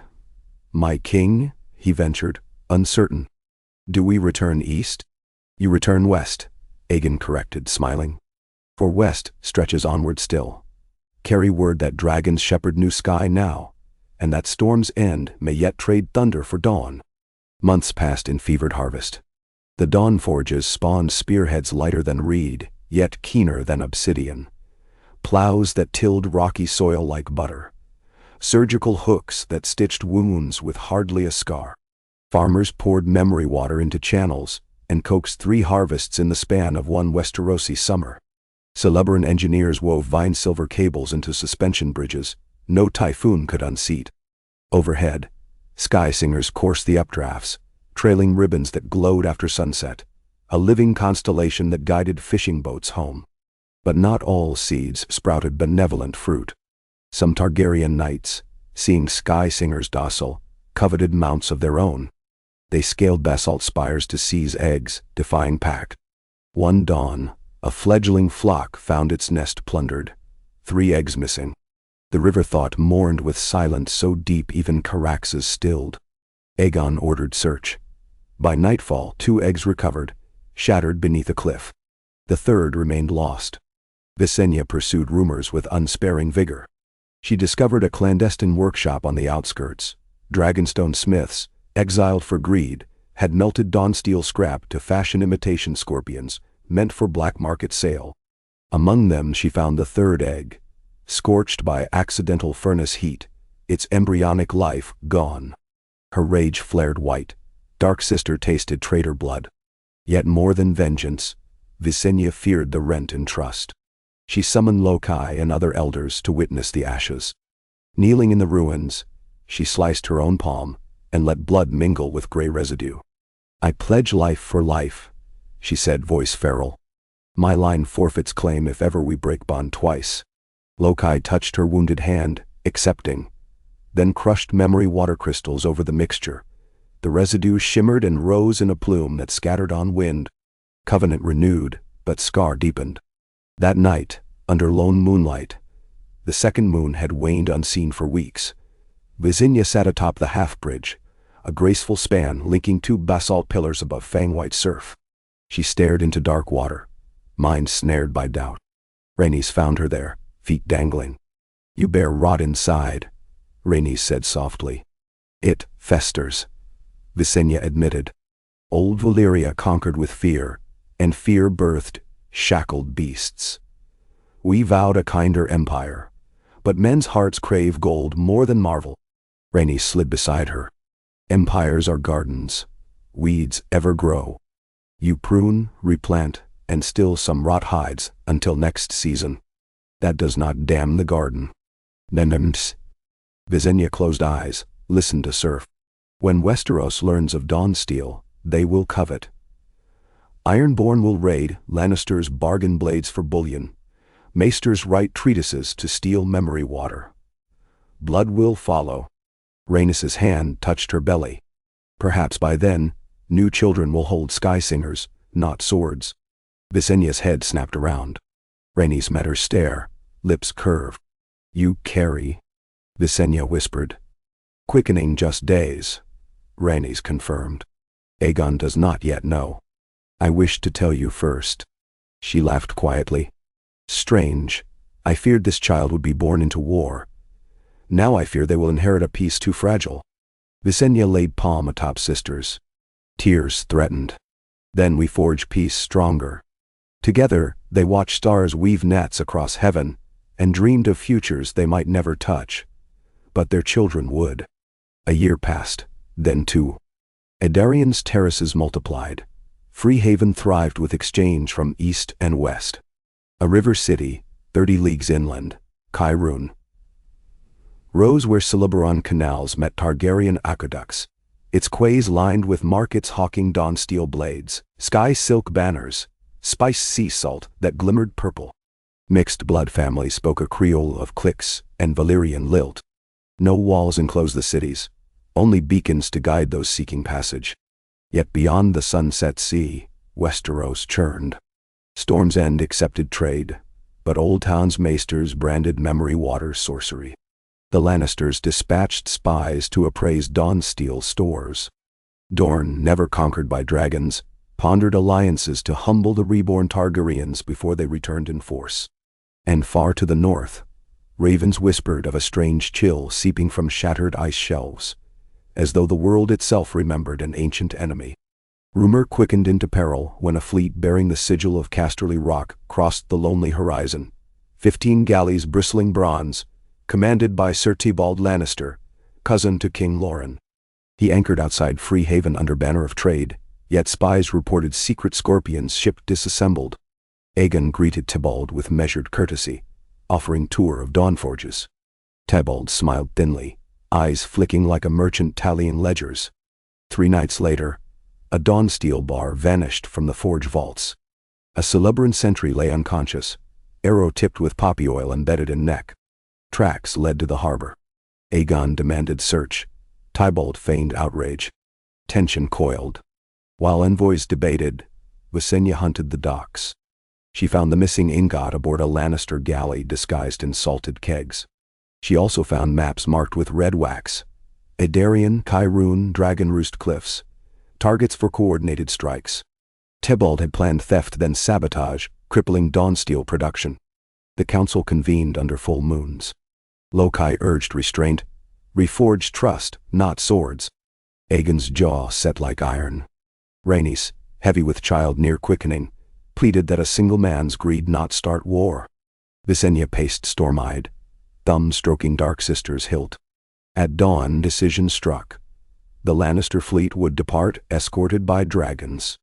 They would carry message, return home, speak truth, and if ever they sailed west again with malice, the sea itself would burn. Tybalt raged but accepted exile. Yet as his galleys rowed past Basalt Headland, ballista bolts fired from concealed compartments, aimed not at dragons but at sky-singer roosts along the cliff. Explosions of pitchfire lit the morning. Nests ignited. Fledglings shrieked. Fury overtook Visenya. She spurred Vagar into a dive, fire swirling blue-white. One Lannister ship vanished in a single plume. Caraxes scorched a second, claws shearing mast. Balerion loomed monstrous, but Aegon held his flame. He remembered the vow of wonder. Tybalt's flagship veered, sails aflame. He fled to a skiff, eyes wild. Visenya wheeled Vagar above him. "Mercy," Tybalt cried. "I sought only treasure." Visenya's voice thundered. "Then drown in your desire." She ordered Vagar to unleash, not fire, but a blast of wind from colossal wings that capsized the skiff. Tybalt vanished beneath froth. Visenya turned away. Heart a furnace. Below, Celebran wave riders herded flaming debris from nesting cliffs, rescuing scorched fledglings. That night the council mourned. 20 sky singers dead, 5 nests lost. Rhaenys wept, arms around her belly. Lokai spoke no blame, yet sorrow radiated from him like heat. Aegon knelt before the elder, head bowed. "I was blind," he confessed. "I thought marvel alone could tame greed. We must shield what we build, or ruin will ever ride our weight." Denderu. From that night was born the Guardian Accord. Dawnsteel shields forged not as weapons of conquest but of defense. Lightweight scales lining Adarian terraces, scorpion fire nets woven to snare incoming bolts, watchtowers equipped with sky-singer patrols. Dragons patrolled less, yielding skies to their lighter cousins. A war college formed, teaching strategy bound to mercy, spear points sheathed until last resort. Rhaenys' child was born beneath twin moons. A daughter with silver-gold wisps and almond-shaped eyes like river-thought elders. They named her Enya, meaning bridge-light. At her naming ceremony, the Celebora gifted a crystal seed that pulsed faintly. Planted at the heart of Adarian, it sprouted overnight into a tree with leaves like hammered jade and sap that shimmered dawn pearl. It drank memory water and sang in wind, branches chiming. They called it the Promise Tree, living oath that each generation must renew the accord between fire and river. Years blurred. Enya toddled along basalt walks, sky singer fledglings circling her laughter. Children of mixed blood chattered in new tongue. Visenya trained young knights to ride not only dragons, but humility. She carried the weight of Tybalt's dead but wore it as reminder, not chain. Across the sea, Westeros fractured. Storm's End despaired of Lannister aggression. The Reach eyed new crops. Dornish princes traded covertly for Dawnsteel garden shears that never rusted. The maesters penned white ravens warning of winter's ghost stirring in far north. Old Town's High Septon declared the Targaryens heretics for mingling with inhuman spirits. Armies massed. Ravens whispered. Aegon convened the first gathering of rivers and fire, inviting lords, princes, and even maesters to witness Adarian. Some accepted, others plotted. As envoys arrived, the Promise Tree bloomed, each blossom luminous, petals shedding sparks that rose like fireflies. Enya, now 5, danced beneath falling lights. Watching, Visenya felt hope kindle again, fragile yet fiercer than any dragon flame. On the eve of gathering, scouts sighted sails, black, jagged like teeth, cresting horizon northward. Not Westerosi but strangers. Hulls plated bone-white chitin. Sails woven from night. The Syllabora's river vision clouded, refusing glimpse. Elder Lokai whispered of legends older than their tide. Star drinkers who followed paths of fallen moons to harvest shores. Aegon, Visenya, and Rhaenys stood atop Dawnspire Tower, eyes fixed on distant fleet. "A test," Aegon said softly, "of all we have forged." Visenya touched Dark Sister's hilt. "We stand, or we shatter." Rhaenys drew her mantle around Enya's shoulders, voice steady. "Then we stand." Below, dragons stirred. Sky singers flocked like meteor showers. Soldiers of river and fire lifted Dawnsteel shields, glinting starlight. On balconies, Western envoys watched, themselves undecided whom to fear most. The foreign ships glided closer, silent, no banners flying. Their prows ended in scythe curves, their hulls seeped mist. Above them, clouds devoured stars. Aegon raised a horn carved from Skysinger bone. He had never used dragon horns to compel. This one summoned alliance. Its note rang across sea and valley, a call not of dominance, but unison. Dragons answered deep and high, weaving harmony. Sky singers echoed, river cliffs resonating. Even the Promise Tree chimed, leaves trembling. The night horizon rippled. From the stranger ships rose shapes, winged perhaps, though unlike any beast known. They hovered a moment, listening. Then slowly, sails folded, oars stilled. The fleet came to rest beyond reef, not advancing. Aegon lowered horn, breath frosting despite warmth. Silence reigned, uncertain, pregnant. Visenya's voice carried, "Bridge light or firestorm, the choice is theirs." Beside her, the child Enya stepped to parapet, small hand outstretched toward dark horizon. A blossom from Promise Tree had tangled in her hair. It glowed softly, unwavering in wind. "Come," she whispered, not in Valyrian nor river speech, but a third tongue, new yet resonant, as though born of both. The word drifted across water, invitation incarnate. Whether wind or will bore it, none could say. But on the sea, the stranger fleet answered. Anchors splashed, gangplanks lowered. Figures stepped onto water itself, striding as if pond ice held them. They approached, slow, unarmed, luminous veils trailing. At their head, a being bowed, tall, face star-pale. Lokai's breath hitched. "The Sea Vade," he murmured. "Tidal sages who read moons." Enya smiled wide. "Friends?" she asked, that same new word tinting her tone. The Seavade leader inclined its head, a gesture mirrored with perfect grace by Aegon, by Visenya, by Rhaenys. Bowed thus, three peoples met at the world's furthest reach, none wielding blade, each bearing gifts of impossible light. The watchfires along Adarion's walls burned steady. Dragons folded wings. Sky singers alit among terrace gardens. Envoys of Westeros exhaled wonder that melted suspicion. And somewhere deep beneath basalt foundations, dawn forges hummed, forging futures even dreamers had yet to sketch. Visenya looked upon her sister-daughter and knew the conquest's long arc at last, not to bind kingdoms under dragonfire, but to unbind horizons so nations might step through, remade. The road still writhed with peril, for men's hungers ran ancient, storms gathered like debts, winter's ghost sharpened ice. Yet tonight, bridge lights streamed from every lattice of vine silver, and wonder bore no scabbard for swords. Above, twin moons sailed unmarred. Below, three dragons slept amid stardust blossoms. And on waves that once divided worlds, silhouettes walked, no longer strangers, but pilgrims, guided by a child's outstretched hand toward the promise of dawn unending. Waves hissed over the reef where the Seavade had moored their bone-white vessels, hushing stone and star alike. Yet, as dawn crept out of the eastern void, Adarion's terraces rang with new clamor. Smithhammers paused. Dragon wings stirred but held.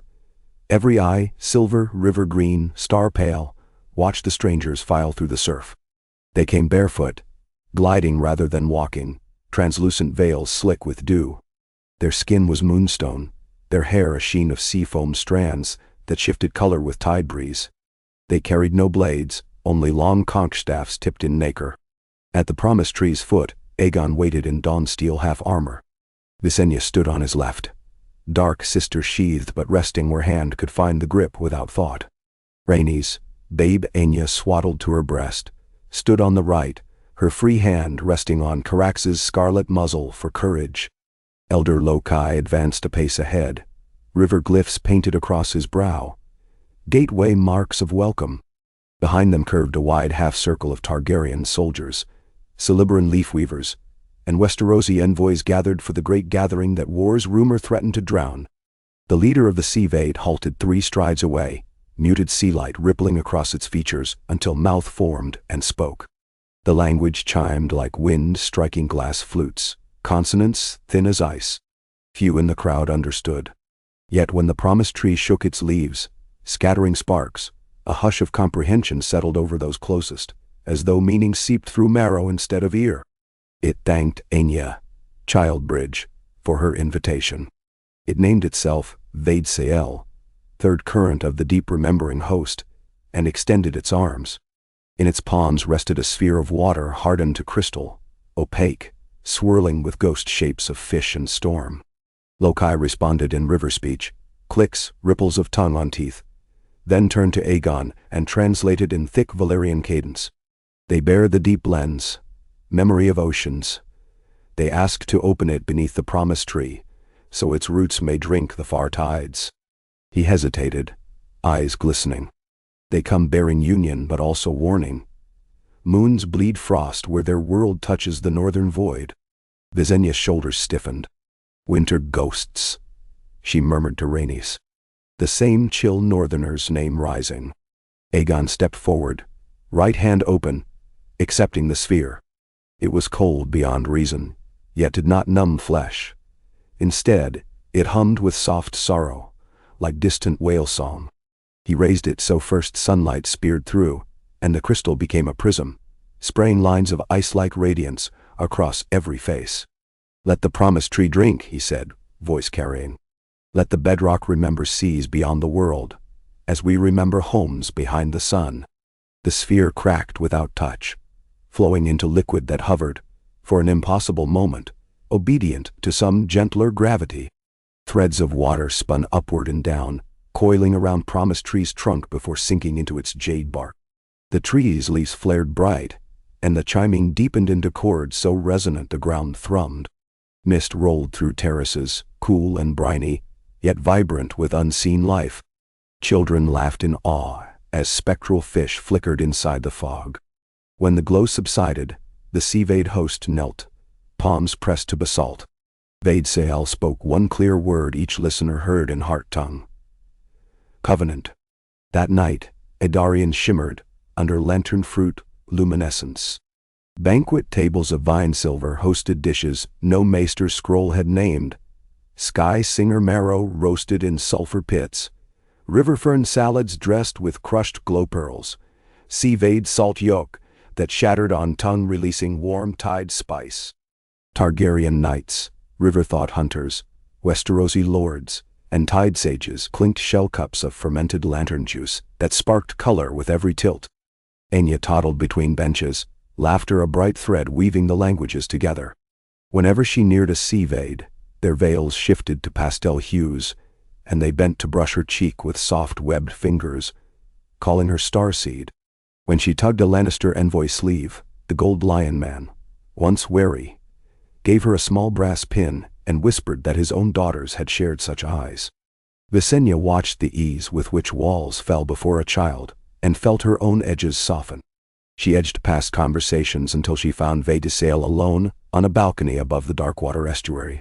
The sage gazed northward, where horizon faded to gray.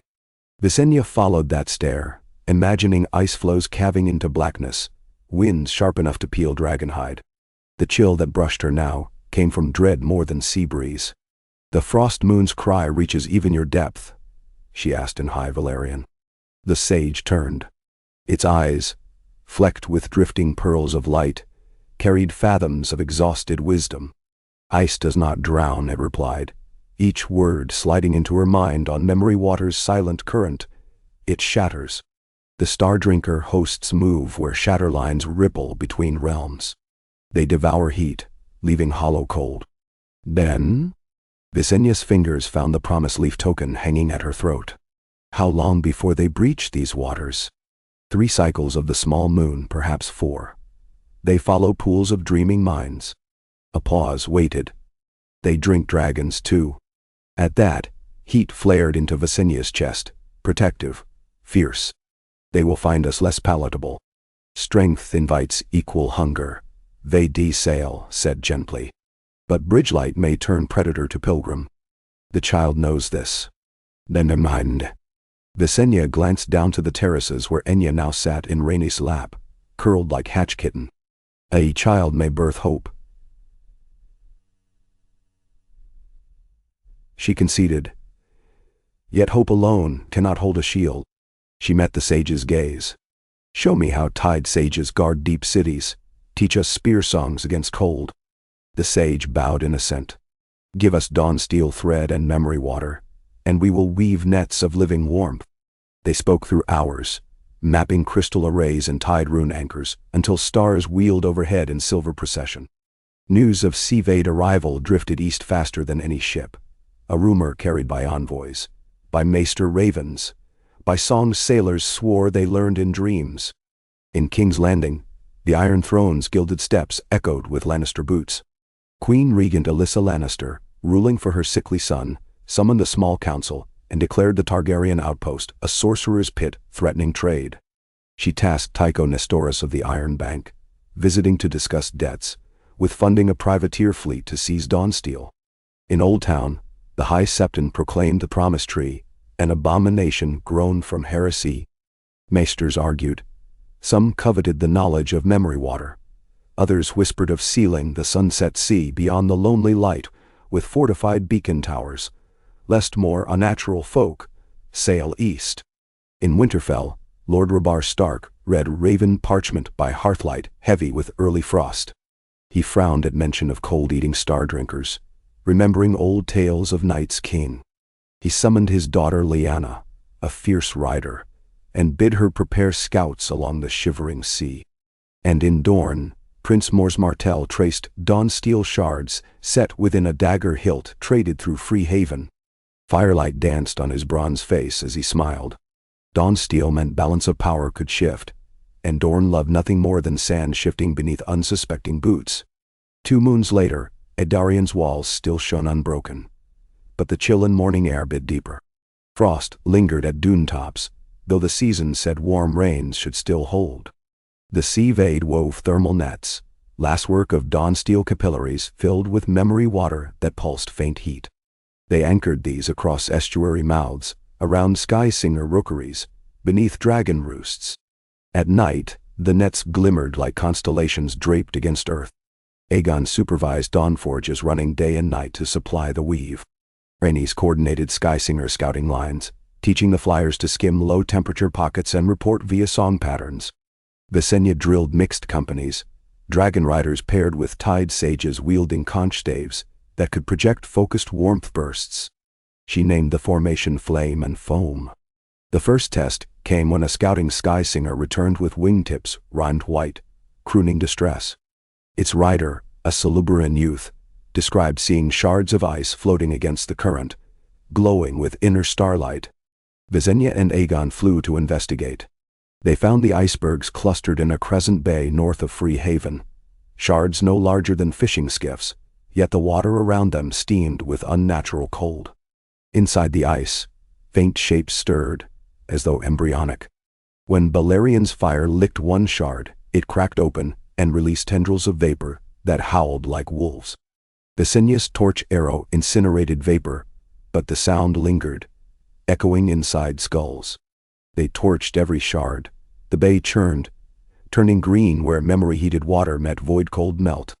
When they returned, Aegon summoned a council and declared the Stardrinker threat near. "Westeros must stand with us," he said, rolling a chart. "If Icespawn breach their coasts, no wall high enough will matter." Yet envoys remained divided. The Lannister seat stood absent, their banners withdrawn after Tybold's death. The Reachman emissary cited orders to return, leaving only Storm's End, Dorne, and a Stark observer as northern ear. Even they balked at sending armies across sea when harvests faced frost at home. Visenya paced. "If they will not sail, we must send guardians eastward. Dragons, sky singers, thermal net towers for every Westerosi harbor." She felt the cost like weight on ribs, a fraction of a Darian's protective lattice for each holdfast. Their own defenses would thin. Rhaenys rested hand on sisters. "Spreading fire keeps all hearths lit. We cannot hoard dawn." Aegon nodded. "We will craft light seeds. Small cores of dawn steel and memory water to anchor warm. We send them with volunteers." The council approved, yet worry etched every face. Winter advanced. Aenya grew in both stature and strangeness. By seventh name day she conversed in river speech and tide tongue, could coax sky singers from fear with a hum, and once coaxed Balerion himself to settle when his temper flared at a faulty dawn forge. The giant dragon bent his neck so the child might pat a single scale and whisper, "Peace burns warmer." One fog-steeped evening, as twin moons waxed thin, Aenya dream-walked. She rose from her bed pallet, drifted across terrace like phantom, and paused beneath promise tree. Leaves bowed. Flames within dawn steel lanterns dimmed, then brightened with silvery hue. Guards roused but dared not disturb her. At sunrise she returned to chambers, eyes cloudy. Rhaenys, heart-pounding, shook her gently. "Little star, where did you wander?" Aenya blinked clear and answered in language unknown. When translators tried, they found no root.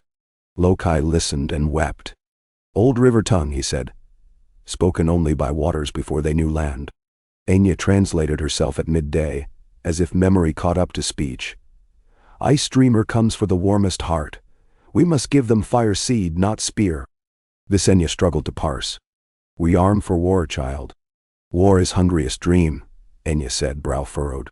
"Feed hunger, gentler, taste." That night she drew symbols in river silt, spirals folding within themselves, star points melting into curves. The sea vade recognized patterns of tide currents threading under ice flows, paths migratory beasts followed to spawn. But here the paths ended at a heart shape marked in flame glyphs. Rhaenys traced the diagram. "She asks we carry warmth into the frost, to where cold hearts nest." Aegon pondered. "Establish outpost within the ice? Risk everything to negotiate?" Visenya's instinct screamed no bawal. Yet Enya rarely erred. Her dreams had warned of fisher storms before they struck, guided fishermen to unseen shoals. She carried prophecy like breathing. We needed a smaller vessel, Visenya conceded. Swift, unseen. And an envoy neither dragon nor tide sage alone. A bridge of flame and foam. Damn daddy. Aegon looked to Rhaenys, who nodded, eyes bright with quiet terror. I will go, she said. Visenya's heart lurched. Sister. Rhaenys laid palm on hers. Caraxes and I weave hotter than any dragon. If ice smothers, we burn through. If hearts seek wonder, we show them. Aegon's face stilled. He knew the risk, yet saw the necessity. One sky singer swarm, he added, and a sea vade chorus, small but potent. Preparations began. The vessel they built was unlike any ship Westeros had birthed. Hull of bone glass grown by sea vade artisans, ribs of dawn steel, deck woven from vine silver plating, flexible as reed mat. Memory water conduits coursed its length, radiating heat. Sky singer harnesses lined catamaran-style outriggers, so the flyers could tow the craft on thermal winds above water, skimming wave tops faster than any galley. They named it the Dawn Star. Before departure, Enya's chosen sky singer companion circled above Adarian towers, trailing ribbons of light. Tide sages sang blessing, dragons roared farewell. The promise tree shed one blossom that drifted into Rhaenys' palms. She tucked it into her braid. At dusk, the Dawn Star lifted. Caraxes coiled around its flank, red wings half folded in glide, eyes fixed north. Rhaenys stood at prow, hammer belted, mane of silver gold hair catching final sun as if aflame. Beside her, Vaidsael held a conch staff whose tip glowed pearl. Visenya closed fist on parapet until stone bit skin, but she did not call out. Bridges only hold if one dares cross. Aegon slipped arm around her shoulders. She leaned into him and watched the Dawn Star vanish into violet horizon, where sea met coming ice. Journeys blur in memory, sharpen in crisis. Rhaenys would later recall 3 stages. First, the Sapphire Run. Wind swift, water bright, sky singers powering Dawn Star so fast spray froze to haze behind. Caraxes paced overhead, lazy joy in speed. Schools of argent fish leapt, nipping heat wakes. After 4 days, stars faded earlier, dawn rose later. Lantern fruits shrank into themselves, chilled on deck. Second came the mirror quiet, sea flat as obsidian, air thick with silence.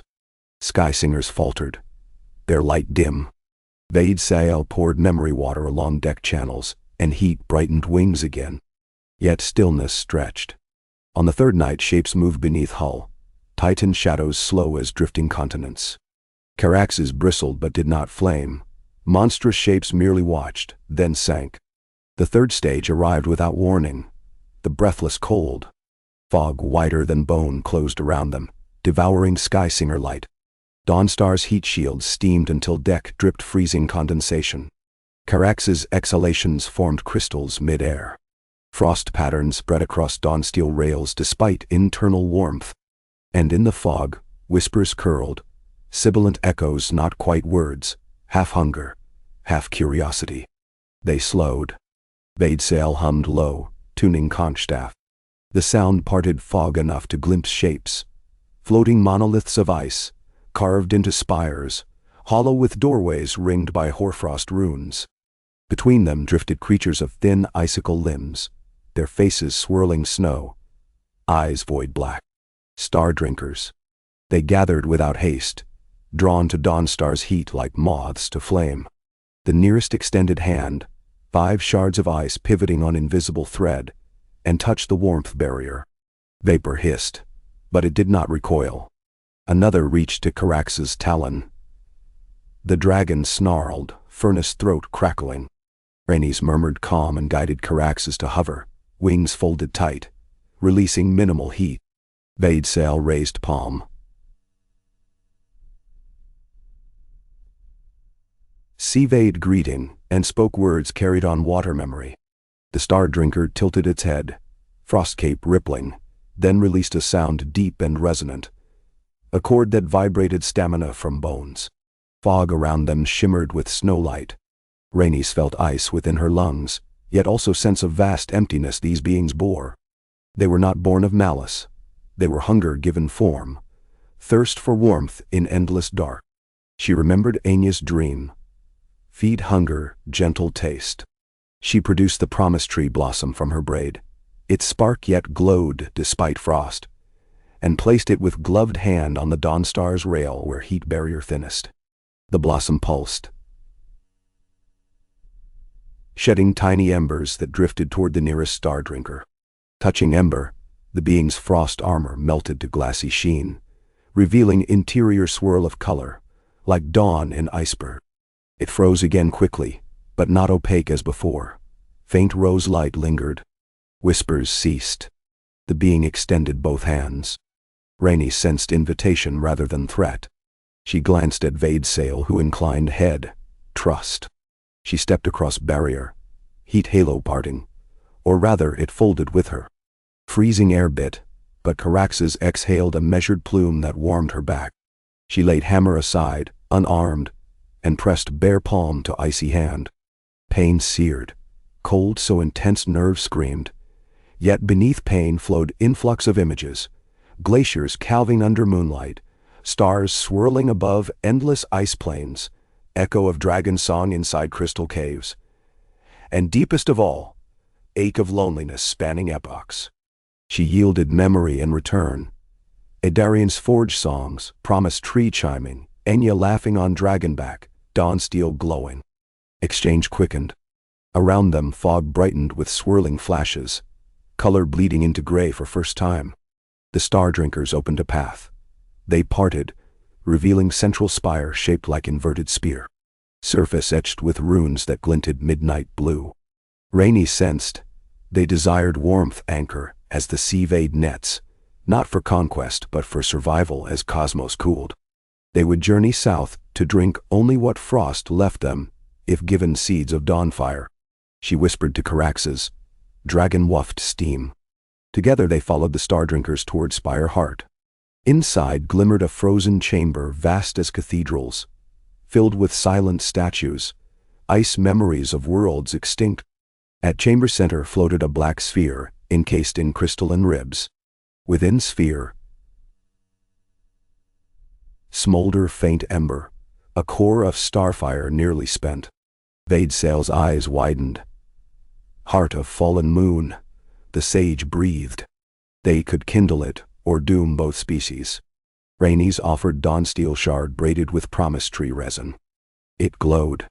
She fitted shard into gap between ribs. Caraxes breathed the spindle of flame, shaped by conch staff resonance so heat-tunneled, but did not crack chamber. Ember caught, brightened. Sphere pulsed, sending wave of warmth that shimmered like aurora through ice walls. Outside, fog rolled back. The star drinkers' frosted forms turned translucent rose, edges softening. For a moment, Rhaenys thought them melting, but they merely altered to hold warmth rather than consume. They knelt. Their whispers became low harmony akin to seabed song. Hunger eased. Rhaenys sagged, knees buckling, but Caraxes' wing cradled her. Vadesail steadied hammer. We sowed fireseed, he said. And forged a covenant deeper than rivers, she replied. When they departed, a single star drinker accompanied, thin as icicle, yet haloed with dawnlight within its core, wearing frost runes re-etched in promise glyphs. It would bear envoy to Adarian, bridging seas of ice and flame. News of the Frost Accord, carried on Skysinger flight lines and Riverthought currents, reached Adarian before Dawnstar's return. Aegon wept openly, relief and pride mingling. Visenya ordered bells of Skysingers to toll. Their crystal chimes echoed across valley. Dawnstar emerged from morning mist like myth, Caraxes escorting. When Rhaenys disembarked, frost still dusted her hair, though eyes burned vitality new kindled. The star drinker stepped onto basalt, bare feet steaming. It bowed to Aenya, who greeted with that unknown tongue again, and together they planted a shard of ice into soil beside Promise Tree. Instead of killing roots, The shards sprouted crystalline leaves that shimmered between frost and flame. That night council gathered beneath two moons, now visible again side by side. The Star Drinker, called Thess in halting river speech, shared vision of cosmic cold drifting from void cracks. Not war, but entropy. Worlds could hold warmth by weaving nets of memory water and dawn steel, by forging empathy across hungers. Aegon rose, voice carrying to every torchlit terrace. Let this be the dawn concord. Fire river, tide and frost, standing as one. Westeros must join or be left tonight. He looked to envoys. Storm's End pledged wood in ships. Dorne pledged sand glass to magnify solar heat. The Stark Observer, in name of House Stark, promised ice knowledge and concessions for net anchors along shivering sea. Even cautious Old Town envoy, shaken by miracles witnessed, asked for scholars to study. The Lannister seat remained empty, yet rumor later claimed that Queen Regent Alyssa received a dream that night. A child with eyes of flame and frost offering Lion Cub a branch of promise petals. By dawn, Lannister ports signaled truce. Visenya felt future pivot. Yet she knew each bond forged required guardianship, pruning can't die. She swore to stand sentinel, blade, and net both. Years layered onto years. Edarion blossomed into city-states chain along coast, each with Promise Grove at heart. Dragons nested beside Frostspire towers, where star drinkers sang slow hymns. The sea vade drilled thermal boreholes beneath harbors, turning chilled currents into warm springs. Sky singers ferried messages across seas fleeter than ravens. Enya came of age astride a young dragon sky singer hybrid, born of Carax's flame and sky singer's light, whose wings beat soundless and left trail of shimmering motes. She traveled the known world planting fire seeds in holdfasts that welcomed them. Where suspicion persisted, she left only stories, and stories grew like seeds themselves. Visenya, hair threaded with iron gray, still rode Vagar in twilight patrol, though more often her blade served ceremony. She founded the Order of the Dawn Shield, knights sworn to defend life from hunger, be it icy void or greedy heart. Their armor mixed dawn steel with frost glass, symbolizing balance. Rhaenys guided the dawn forges, now spread across continents, her hammer strokes more measured, but still ringing with first-day wonder. Children called her Forge Mother. Aegon the Worldmaker convened grand councils each decade, where leaders debated not borders but entropy management, trade of warmth, scholarship of dream currents. Some jested he'd become less a king and more a gardener of civilizations, and he accepted the title gladly. Beyond known seas, new horizons whispered. The sea vade explored south where waters turned blood red at dusk. Stardrinker scouts drifted east, seeking void fissures to mend. Memory water wove all into tapestry of shared breath. Yet echoes of the old world persisted. In dark corners of Westeros, zealots plotted to reclaim true human destiny untainted by river or frost. In fractured Essos, warlords sought to weaponize thermal nets. Some dragons, restless, yearned for conquest's primal thrill. The garden still bore weeds. Visenya addressed her knights one crisp dawn, overlooking estuary where shrimp glimmered beneath nets. We will always fight, she told them. For peace is a blade that dulls with use unless renewed in flame and tempered by cool river stone. She lifted Dark Sister, its edge now lined with frostglass veins, neither holy fire nor ice, then sheathed it. But we will fight as bridges, not walls. Overhead, Enya passed astride her shimmerwing, laughing as dawn spilled behind. Her shadow crossed river and sea, city and grove, dragon and frostspire. All connected. The world breathed, precarious yet luminous, because a failed conqueror once fled west and chose wonder over vengeance. That choice echoed in every chime of promise leaves, every warmth coil humming beneath polar ice, every song shared by throat that once hungered and now sang. And though storms still gathered beyond charts, though void cracks hissed colder tales, the bridges held, for hands kept building them. Child after child, dream after dream, under moons that no longer sailed alone. Night's chill had lost its teeth beneath the geotherm nets, yet Visenya still preferred dawn patrols when frost silvered the basalt arches, and each breath left a fleeting specter in the air. Vagar glided low over Breaker Sound, her massive shadow pouring across tide gardens and thermal turbines, turning slow in the current. Beneath crystal water, dawn steel cages shimmered with soft orange, kelp farms nourishing half the western coast.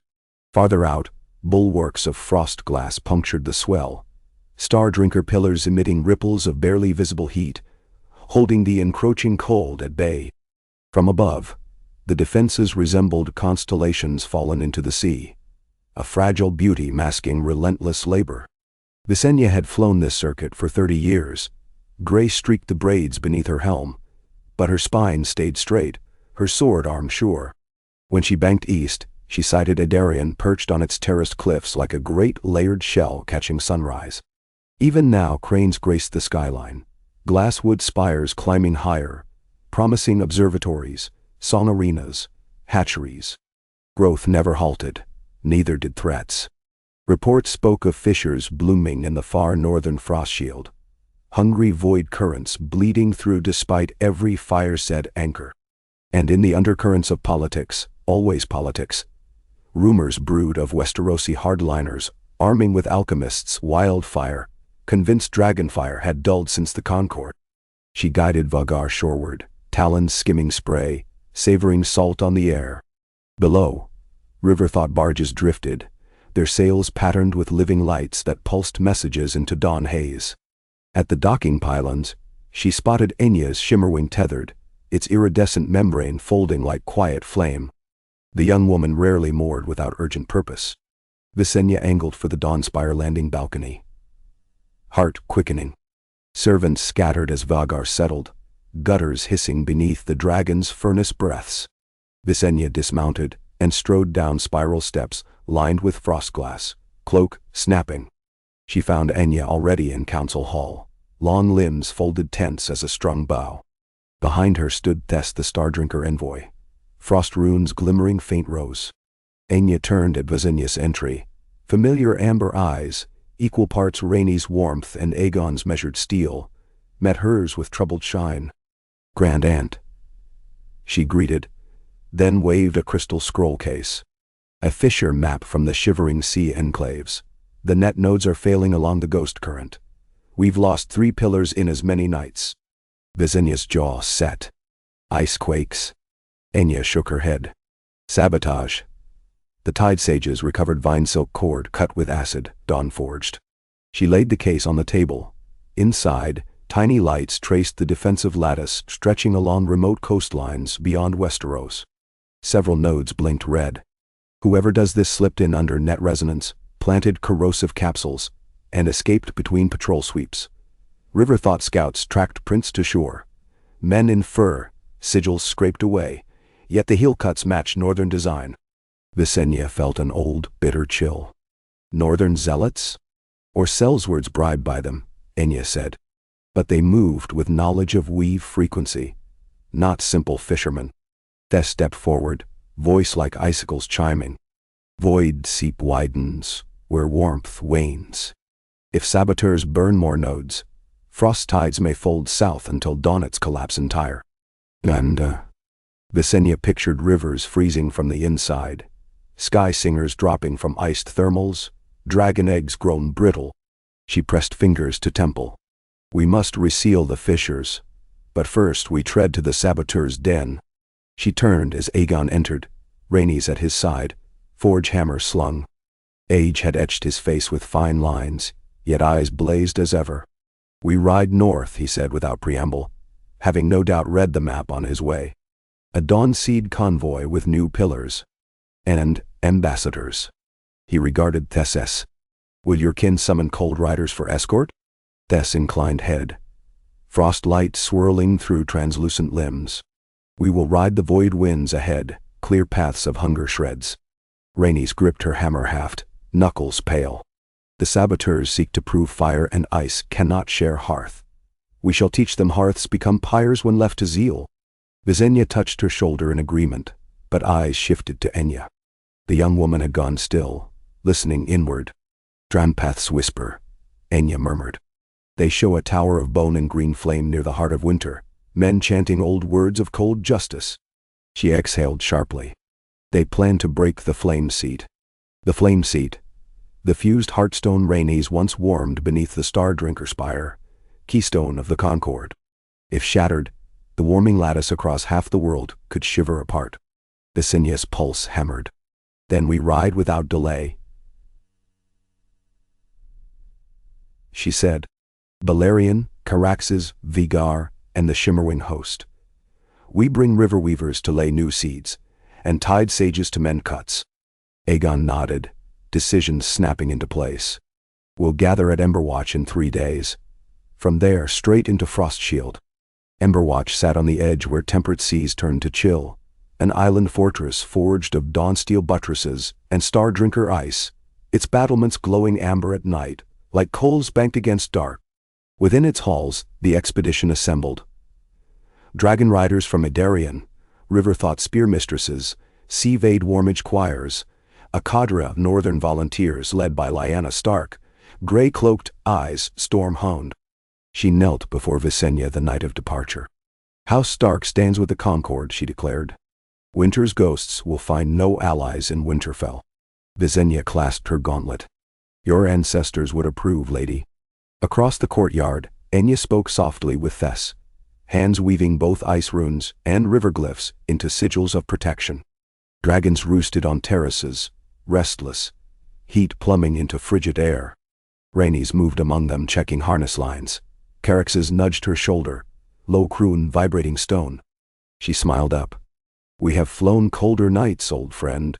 Caraxes' golden eyes gleamed. Aegon surveyed the armament.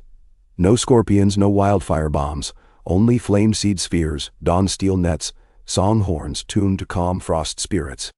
He believed conquest by Marvel still possible, even against zeal. Yet his hand lingered on Blackfire hilt. As dawn painted the horizon, the convoy rose.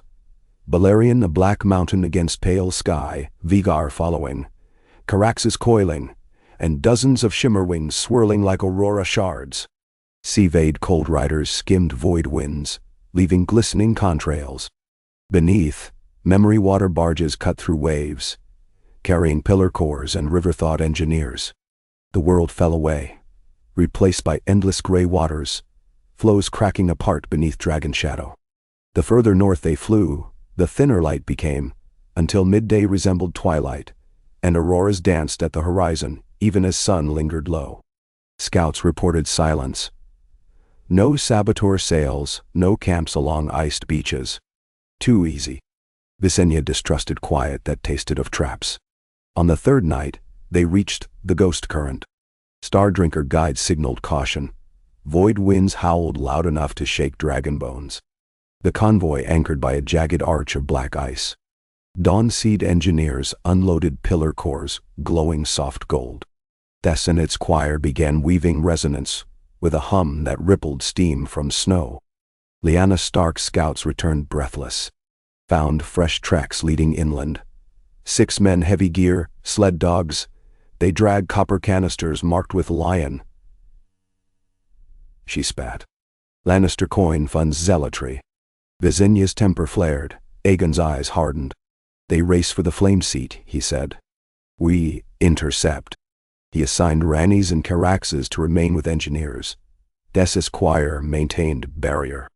Visenya, Aegon, Enya, Lyanna, and a squad of river-thought hunters mounted smaller Shimmerwings and soared inland beneath aurora drapes. The heart of winter showed itself as crater of glassy ice ringed by spiked ridges, phosphorescent fissures spidering across plains. At its center towered the old frost spire, ribs wrapped around rekindled ember core, the flame seat. Steam bled skyward from vents where fire met void. Around the base, a scaffold of bone and green burning torches flickered. The saboteur camp. Visenya counted 20 men. Black-furred, masks of hammered bronze, some wearing wolf pelts twisted by false sigil knots. But at their command stood a robed figure half again, a man's height. Skeletal male of weirwood roots, eyes green fire. It raised a hand. The torches flared. Enya gasped. Glass candles stolen from Old Town. She whispered. They channeled dream heat, if broken, could split the core. Aegon's voice cut crisp. Strike fast. Visenya and Balerion stooped first. Cataract of black flame scorching ground in crescent away from the flame seat. Warning and barricade. Shimmerwings darted, clipping torchbearers. Lyanna's northern archers loosed arrows tipped with fire said. Impact bloomed warmth that seared through furs, sending zealots scattering. Yet, the robed giant strode through fire unscathed, chanting in guttural old tongue. Bronze mask split. Green flame poured from mouth, coalescing into spear of wildfire that streaked skyward toward Balerion's chest. The black dread veered. The spear grazed scale, igniting resinous slime the zealots had catapulted earlier. Flame crawled despite Dragon's own heat, unnatural, clinging. Aegon bellowed orders. River-thought hunters hurled memory water bombs. Steam hissed, dousing green fire. Visenya spiraled Vagar toward the robed figure, dark sister ringing free. Below, Enya landed near the flame seat vents, Fess at her flank. She felt the ember core thrum, its resonance faltering under sabotage vibrations. Lines of carved runes along ribs flickered between red and violet. Sign of stress. If the core shattered, warmth lattice across continents would unravel. Fess extended frost limbs to rib surface. Humming deep, Enya matched pitch with river song learned from mother. Together, they steadied the pulse. But a zealot darted between steam plumes, with blade of black glass, slashing toward Enya's back. An arrow from Lyanna skewered him through throat before tip touched cloth. The northern lady sprinted over ice, dirk flashing, guarding the duo. Visenya meanwhile clashed with the robed giant. At closer sight, it was not giant at all. A man encased in bark-fused armor, gaunt face painted with wildfire paste. Fire is pure, he shrieked. Swinging flail dripping green embers. Better world freeze than kneel to monsters. Visenya dodged, whip quick. World already kneels to death when fools worship ruin. Dark sister met flail. Sparks sprayed. She parried, closed inside guard, and drove pommel across mask. The bronze shattered. Beneath blinked fervent Lannister gold. He spat blood, tried to ignite paste on her cloak. She twisted, blade sliding under ribcage. His eyes widened. Green flame sputtered. As he fell, wildfire canister buckled at his belt, spilling emerald tongues. Visenya leapt aside. The body erupted silent, leaving only ash drifting on snow. Across field, last zealots broke before Balerion's renewed roar and shimmerwing swoops. Many fled into fissures where cold claimed them. A few surrendered. Lyanna scouts bound prisoners in frost-bangled cords. Silence returned but for crackle of vents. Enya still sang. The ember core glowed steadier now. Thes's frost runes wrapped ribs, sealing cracks with translucent seams. Visenya touched Enya's shoulder, pride swelling. The younger woman's eyes closed, tears freezing on lashes. Relief and sorrow mingled. Aegon landed, black fire bare. He surveyed devastation. Green scorched pits, glass torches shattered, distant corpses. Costly, but the core stands. A spark away from cataclysm, Visenya muttered. Lannister gold again. Aegon wiped blade. We take proof to Queen Alyssa. She will answer for this. He looked to Lyanna. And northern lords who lent zealots halls must face Winterfell's justice. Lyanna nodded, eyes like ice chips. They returned to coast. Engineers cheered. New pillars planted. Void seep receded within days as nets rehung. Peace, tenuous, held. Months later, the Grand Conqueror met in Edarian Sky Arena, a dome grown from vine silver, its panels opening to stars. Queen Alyssa arrived under heavy guard yet walked unmasked, a lioness, aged but unbowed. She faced the assembled, Aegon, Visenya, Rhaenys, Enya, Thessus, Lokai, Prince Mors Martell, Lady Lyanna, delegates of Seavade, River Thought, Star Drinkers. Aenya presented evidence. Torn Lannister ledgers, acid vials stamped with gilded lion, confession scrolls from captured saboteurs. Alyssa listened pale.